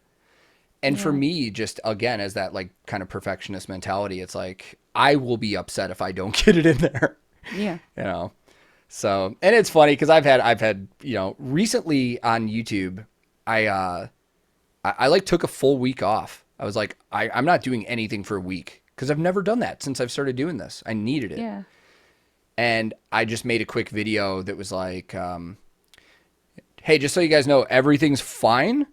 But if you don't see any videos from me this week, nothing's happened. I'm fine. I just need to take a week off to get a breather and just spend some time with my family, whatever. I had so many comments from like, most of the people that subscribe to my channel were great. They're like, we get it, dude. Take a break. Take a month if you need to, which I would never do. But I had so many random comments that were like, get a real fucking job. Like, you know, so. Yeah. It's funny when you see those comments, you know. I think I saw, I can't remember because it's a while, but I think someone criticized me once for like doing Twitch and Patreon and all that stuff. And kind of similar to get a real job or whatever. And in my head, you know, I'm similar to you. I'm not making like thousands, you know, I'm paying my bills and I have enough able to invest in my projects, which is, it's nice. It's liberating. I've never had this living off of music. And it just like, when I saw that comment, I'm like, I probably make more than this guy right now. And he's criticizing me. Yeah. You know? Well, there's a weird stigma about content creation because like, you know, one of the things about Twitch, especially, it's subs, donations, stuff like that. It's like, oh, you have to ask these people to give you money. It's like, first of all, nobody's asking. Nobody's forcing. Our content is not paywalled. You can come watch my Twitch stream and not have to be subscribed at all. Yeah. People are doing it because they like the content. You know? And majority of people, you know, you think of like these big Twitch streamers that have like thousands of viewers. It's probably only like 20 to 50 people that actually pay on that stream. Yeah. The rest are just there to watch for free, and that's fine. Yeah. And that is actually what I love about Twitch, because I've always felt very weird about the fact of like creating content and keeping it exclusive for people with a subscription. So it's like, I know you have a Patreon as well, and I do offer certain things there that are exclusive, but not the main stuff. You know, like I'm not going to write an entire song and keep it private on Patreon. Yeah. Like maybe I'll offer a teaser or like maybe an a cappella version or the instrumental, but like I want that final finished product to go and share it with the world. For sure. Yeah, Patreon for me is like my first tier is like, yeah, for $1 you get to see all my videos that are already going on YouTube like 2 days before everybody else does. Yeah. Like I put the unlisted link. And then the next tier, which is like $5, is like, okay, you get to see my videos early, and there's a private channel on my Discord that you get to go in and I check all the time, and you get to like, I'll put polls up every now and then that you guys get to decide like, what's our theme going to be for Twitch reactions for the week and stuff like that. It's like, you know, most content creators aren't paywalling major content that they're doing. And it's, you know, even when I started YouTube, I had that weird thing too, where I was like, this feels weird. Like I had to get used to that. Like I still feel awkward. Here's a good one for you. And this is just how great people are. So I already told you, if everything works out, nothing happens, I'll be guitar teching for Electric Callboy later this year. But what I realized is I want to do content while I'm on the road. They actually specifically told me, we want you to be able to do content while you're out here, because you could do like behind the scenes vlogs and working on our gear and stuff like that. But it hit me that like my entire investment in my content creation setup is right here. Like I don't have a laptop. I don't have I'm using a webcam. I don't have like a nice, camera to bring. So we were talking about it on Twitch one day, and then all of a sudden everybody just starts donating, and they're like, set up a little thing on the side for like a touring content creation fund. Yeah. And I'm just like, holy shit.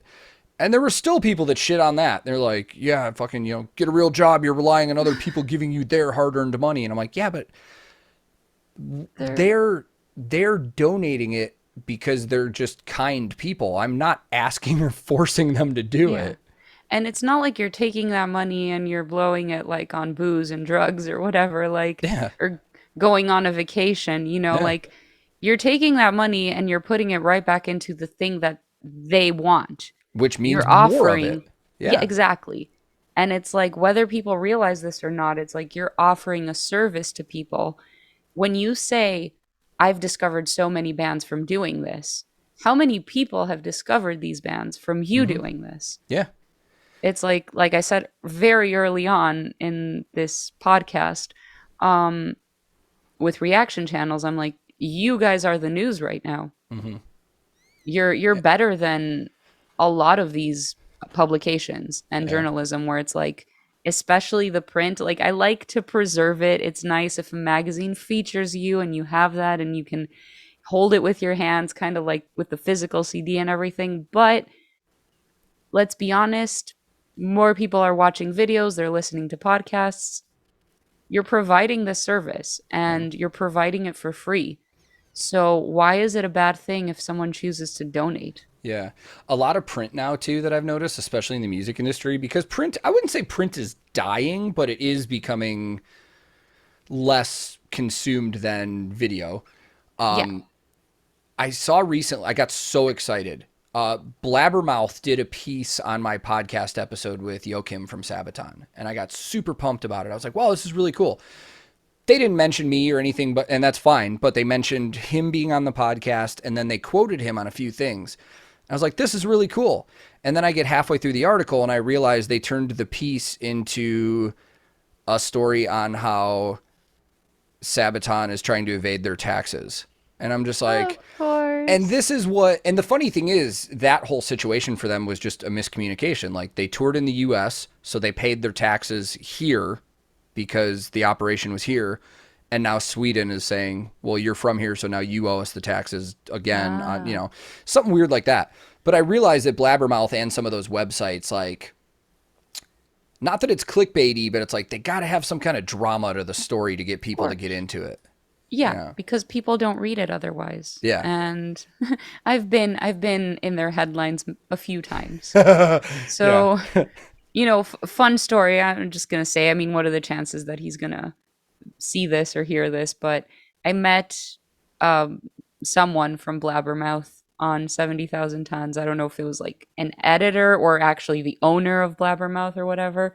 And he was like, I hear you're upset with us, Vicky, because they did something like that with me, where they took something I said in an interview and it turned out to be this big thing without more context.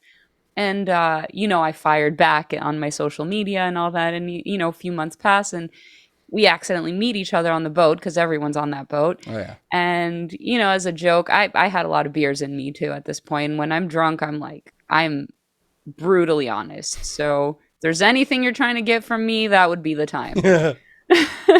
So he's like, yeah, I hear you're quite upset at us, And I just looked at him and I'm like, upset at you? I'm like, well, you guys just did your job. And I'm like, it is your job to just get clickbait articles so people can come on your website and so you can make money. Yes. So, I mean, you did your job. Yeah. And he was just like kind of staring at me like, did she really just say this? Yeah. Well, it's funny because it's like, we know that's what they're doing, but it's like, I don't know if they don't expect to get called out on that, or they don't think that people know that's what they're doing. Like, probably both. I guess it depends. I mean, I think that would be a little bit insulting to people's intelligence to say that they don't know what this is happening. Sometimes they have serious articles, but those don't really get a lot of traction. No. No, not at all. And it's like, I mean, that's why websites like Metal Sucks have thrived, because every article that they have is just a shit show of like, Yeah. metal drama and what's going on and stuff like that. I'm not gonna lie, I read that website a lot because I find a lot of what they bring up hilarious.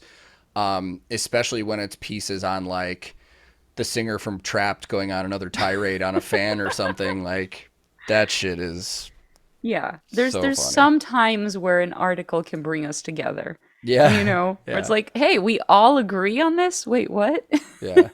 I'm just waiting until I get to that level or status or whatever it is where it's like the first dirt piece that comes out about me on like Blabbermouth or Metal Sucks or something. I'm just gonna frame it Yeah. and put it on my wall and be like, I made it. There it's gonna come. Like, I'm willing to bet, even in this conversation that we had and other conversations that you've had or on your streams, you've said stuff where it's like if they caught it, it would go up there Yeah. and it would Oh, explode there's for there's sure. past Twitch streams where the second they're done, I've had like one of my moderators on Discord been like, you should probably unpublish that VOD just in case. Yeah. And it's Yeah. like, for the people that watch our channels, they get our frame of reference, they get our context when we talk about things, but it's that random viewer that'll come in and hear something and be like, "What?" Yeah. Yeah. Yeah, that's exactly same thing with my streams. And it's an ongoing thing where like my regulars will just post something being like, "Today on Metal Sucks, Vicky Psarakis says this and this." Yeah. One time, my mod that actually makes my emotes, he actually photoshopped like an actual picture Metal Sucks article with like a picture of me and everything, and I was like, wow, that's some dedication. That's amazing. Yeah, it's an interesting world, man. I mean, especially blending. I find the whole right now you're seeing more musicians than ever on Twitch and YouTube live streaming and stuff. And what you just said, like it's given you the opportunity to like invest more into your projects and stuff. I think Hmm. that's really what people need to take from that, man. Like when you go Yeah. on Twitch and you support, like you see like Grant from Unleash the Archers streaming all the time, and like I mean, really, there's at least one member of any band on Twitch nowadays.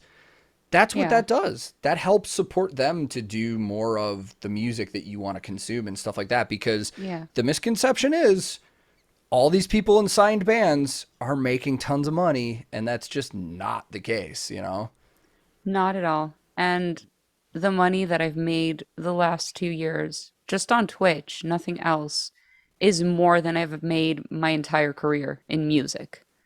I mean, I've made money from other sources, but Yeah. just in music. And I said this on a stream. I'm not saying this to brag about the money that I made Yeah. on Twitch because it's not a lot of money.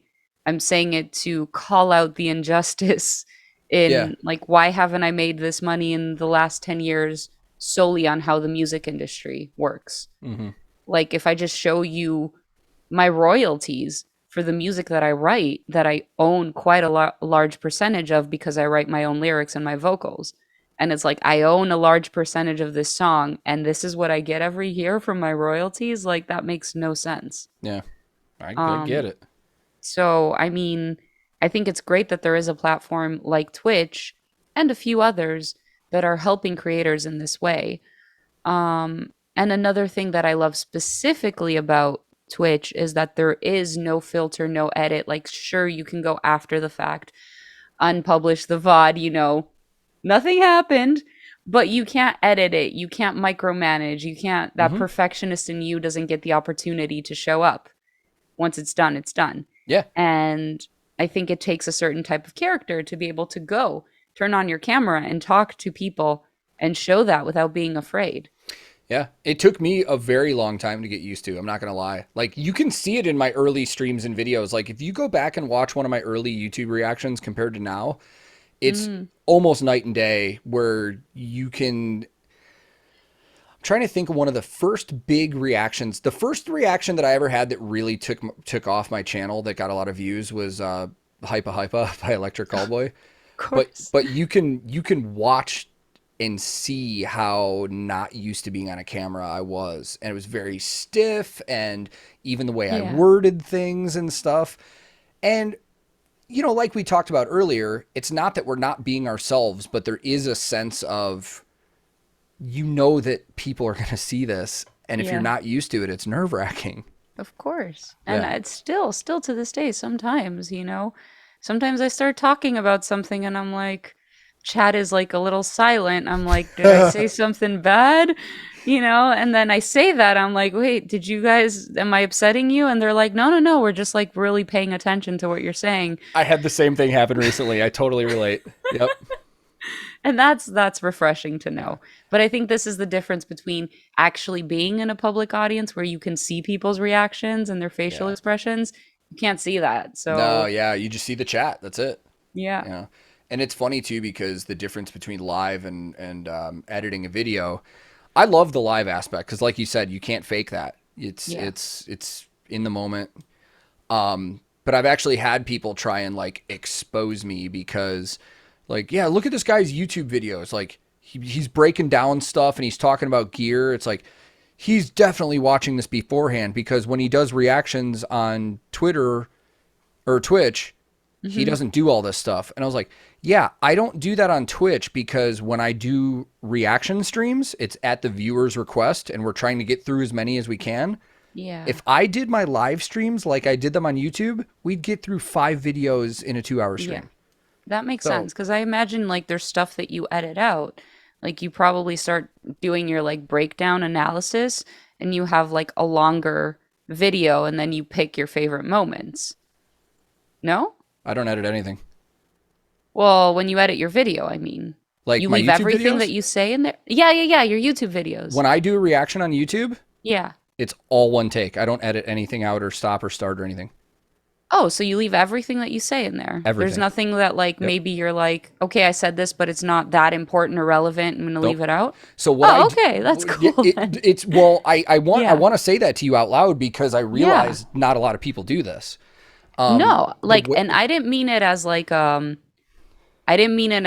oh, you said too much and you need to cut No, it down. I no. just mean that like maybe there was some piece of information where you're like, does anyone really care about this? Let me take it out, So normally, the way I film my reactions is I have three pieces of video. That's it. I do an intro Yeah. that I do in one take. Now, again, sometimes it takes me 15 Multiple. times of doing it, but Yeah. it's one take, no edits. Yeah. Then when I film the reaction, I click record, I press spacebar to let the video go, and everything that gets captured on the camera makes it into that reaction. Yeah. There might be times where, because a lot of the times when I talk about things, I extrapolate more with the like pop-ups and stuff. Yes. But in that case, if I feel like it's not something insanely important, I won't throw in more information. I'll just let myself talk Yeah. and go, and then I film the outro. The funniest thing is when I started doing this on Twitch. Every now and then on Twitch, I'll record an actual reaction for YouTube in the same way that I would do it as if I were sitting here by myself. So basically, Oh, yes. I turn on Twitch, the chat's not on screen, nothing's on screen. It's like you guys are just literally going to see me film a reaction for process, YouTube. yeah. The last one I did was a newer Sabaton video, and the intro was like 19 takes. Like, and Yeah. the chat, and going back in the chat, it's funny because they're taking bets like in the betting system. Like, Yes. how many takes is it going to take them? But yeah, I always go one take and stuff like that. And that's why my reactions sometimes on average are like 15 minutes and stuff like that. But That makes, that's really cool. that you do it that way. the reason I do that is because I feel if there's no edits, there's less questionability to the authenticity of what I'm saying and how I'm doing it. Because I watch a lot of the reactions where people like every Yeah. 10 seconds cut, like they pause and stop or they go back and stuff like that. So I prefer doing all of mine in one take with no edits, just so what people are seeing is actually what happened in the moment. 100%. You're not seeing anything taken out or cut or added or anything like that. Yeah. And again, it's because I don't want there to ever be any questions to the authenticity of what I'm doing. That's so cool. Yeah, it's stressful so cool. sometimes. No, I can relate. I don't do reaction videos, but I can relate, like going back to like when I was talking about like my process with like music and not wanting to use Autotune or anything like that. Like, I feel if you gave me the option to be able to, well, I mean, the option is there. I just don't take it. But if I decided to take it, I would lose that passion, I guess, and that drive to want to be better at what I do and want to, like, this is me, you're getting Mm-hmm. me 100%, not an edited, filtered version of me. Well, I mean, it goes into this too. Right now, this is without a doubt probably going to be one of the longest podcast episodes I will ever have. We've been recording for over 3 hours. Nice. Nothing's going to get cut out. And who knows if people are going to even listen this long. I guess if anybody's listening and you're on YouTube, just we'll put like a secret word in the comments. Type Oklahoma in the comments to let us know you made it this far. Like, you know what I mean? Good. That's great. Yeah. But seriously though, I mean, this is the range of stuff we talked about. This not only has this been a great conversation, in my opinion, from just talking to you, Yeah. but this really solidifies everything I've wanted to do with this podcast. Like we've talked about music and we've talked about the band and stuff like that, but we've talked about a lot of other stuff. We've talked about issues. We've talked about our thoughts on stuff. And that's what I want to do to set this apart from the interviews where you get the same questions, And this is what people want to, I think. Yeah, Like- I think so too. I think Yeah. people would much rather hear your opinions and stories and experiences on things than just hear, yeah, we recorded our new album at this studio with this guy and it was mixed by Jacob Hansen and Yeah. No, So- for sure. And to add to that, I think the reason podcast form is growing over video form is how versatile it is, in that you can listen to a podcast on the long drive. You can listen to it like while you're cooking or cleaning or whatever. Like, you don't need to be glued in front of a screen watching something. Yeah. And I know, like, I don't listen to podcasts every single day, but when I do have one of those moments where I'm like, okay, I'm going to be in the car for a 4-hour drive. Don't really feel like listening to music right now. What's a good podcast I can listen to? Yeah. I have a handful of go-tos that I do that with. Cool. I haven't in a while because I haven't toured, but when I was on tour every day, I used to listen to podcasts while I was like working on guitars and stuff. Like Spit and Chicklets is a go-to because it's hockey podcast and I like hockey and stuff. But I actually had the misconception when I started doing guests in like interview videos. I was like, people on YouTube don't have the attention span to watch long format videos. They just want a half hour. That's why, like, the last time we did an interview, it was a little shorter. Yeah. And then I started realizing people do want this long format because of the reasons you just said. People that are driving, people that are doing stuff around their house. Like, sometimes they just don't want to listen to music. They want to listen to this. Yeah. It's great. It's super cool. I can't thank you enough for having me, like, so early on too. No, I love it. It actually, here's what's a funny thing. And this is not why I asked you, but I do want to tell you something funny. So my first 3 episodes, dudes. I started getting a bunch of comments from people that are like, yeah, when are you actually going to get some female representation from the music industry in there? And then in the last 24 hours, and this came together fast.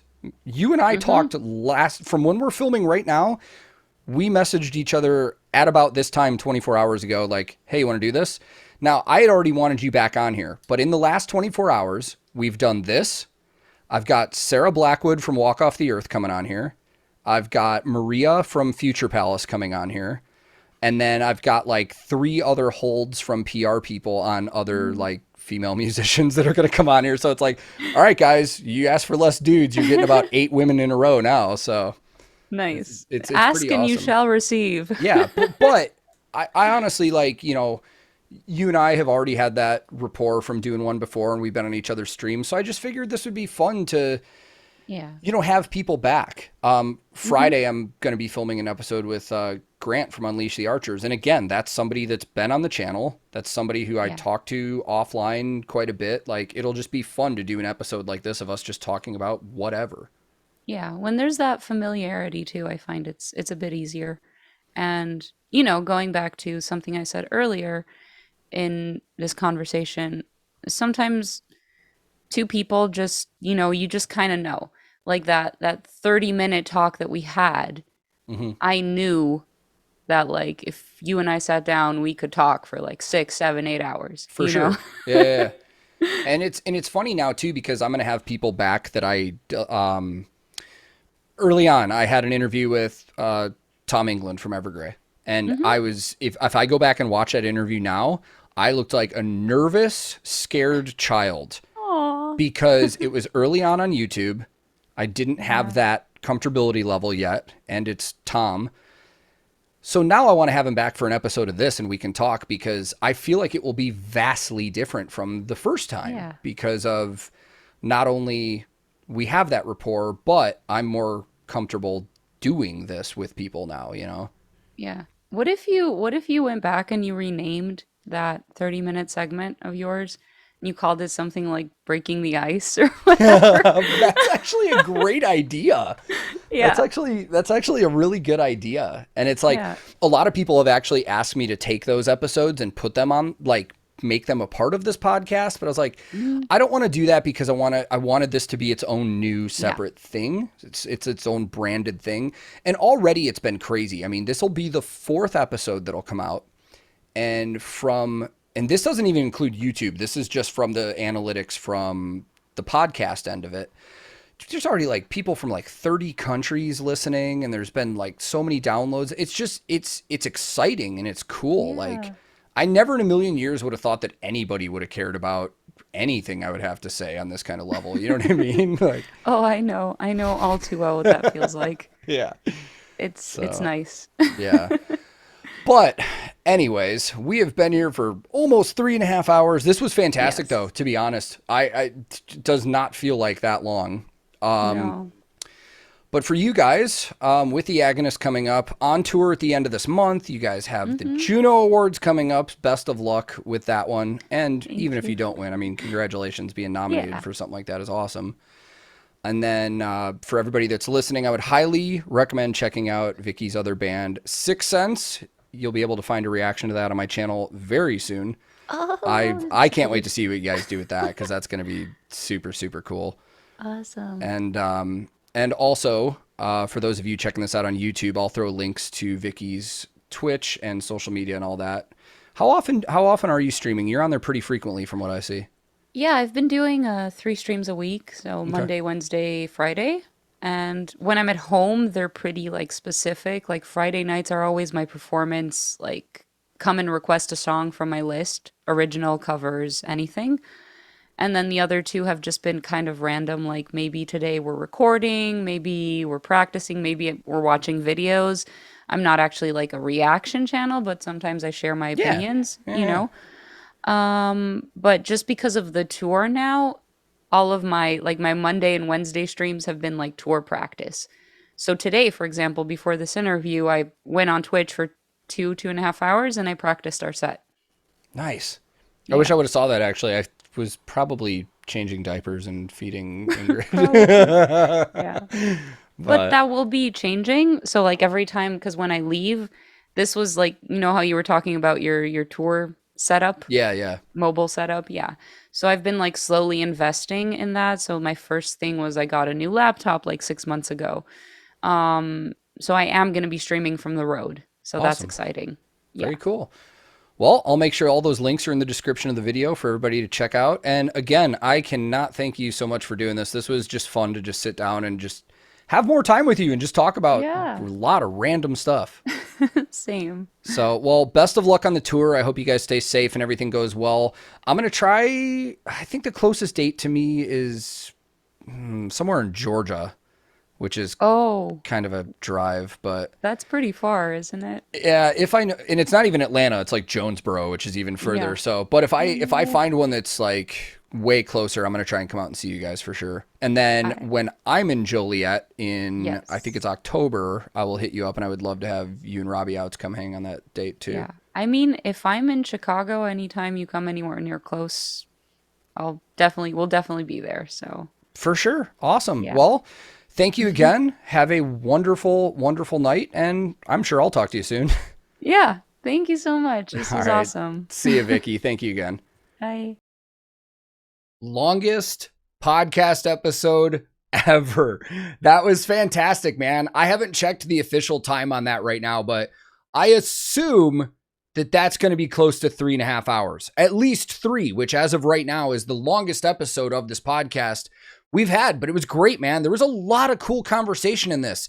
And this is exactly what I love about doing this podcast with artists is we just talk freely about whatever comes up. We don't necessarily specifically talk about the bands and, ask the same interview questions that we always get. We get to really hear the opinions and see the other human side of a lot of our favorite artists. And this is super, super cool, man. So one more time, thank you very much to Vicky for being on here. This was super awesome. And I've already got a lot more artists lined up for episodes in the future, man. Our next episode that you can keep on the lookout for is going to feature Grant Truesdell, one of the guitarists for the Canadian power metal band Unleash the Archers. We've had Grant on the channel before for an interview, and we know him from his Twitch streams and stuff, but this is going to be the longest we've ever just sat down and talked before. So I'm super, super excited about that one too. Thank you once again to our sponsor, Gothic Jewelry. You can check them out at www.gothic.com. That's GTHIC.com. And if there's anything you like, once again, you can use the code TANK20, that's TANK20 at checkout for 20% off of your entire order. Thank you for everybody that took the time to listen. You can also follow me on tons of different social media. My handle on everything is at TankTheTech. I also have a Discord and I stream regularly on Twitch. So if you're watching on YouTube, you can check the description of the video and all of the links for all of that stuff will be on there. To all of you that are listening on audio, on Spotify, Google, Apple, and all the other podcasts out there, thank you very much. My name's Tank. This has been another episode of the Back Lounge Podcast, and I will hopefully see you all very, very soon.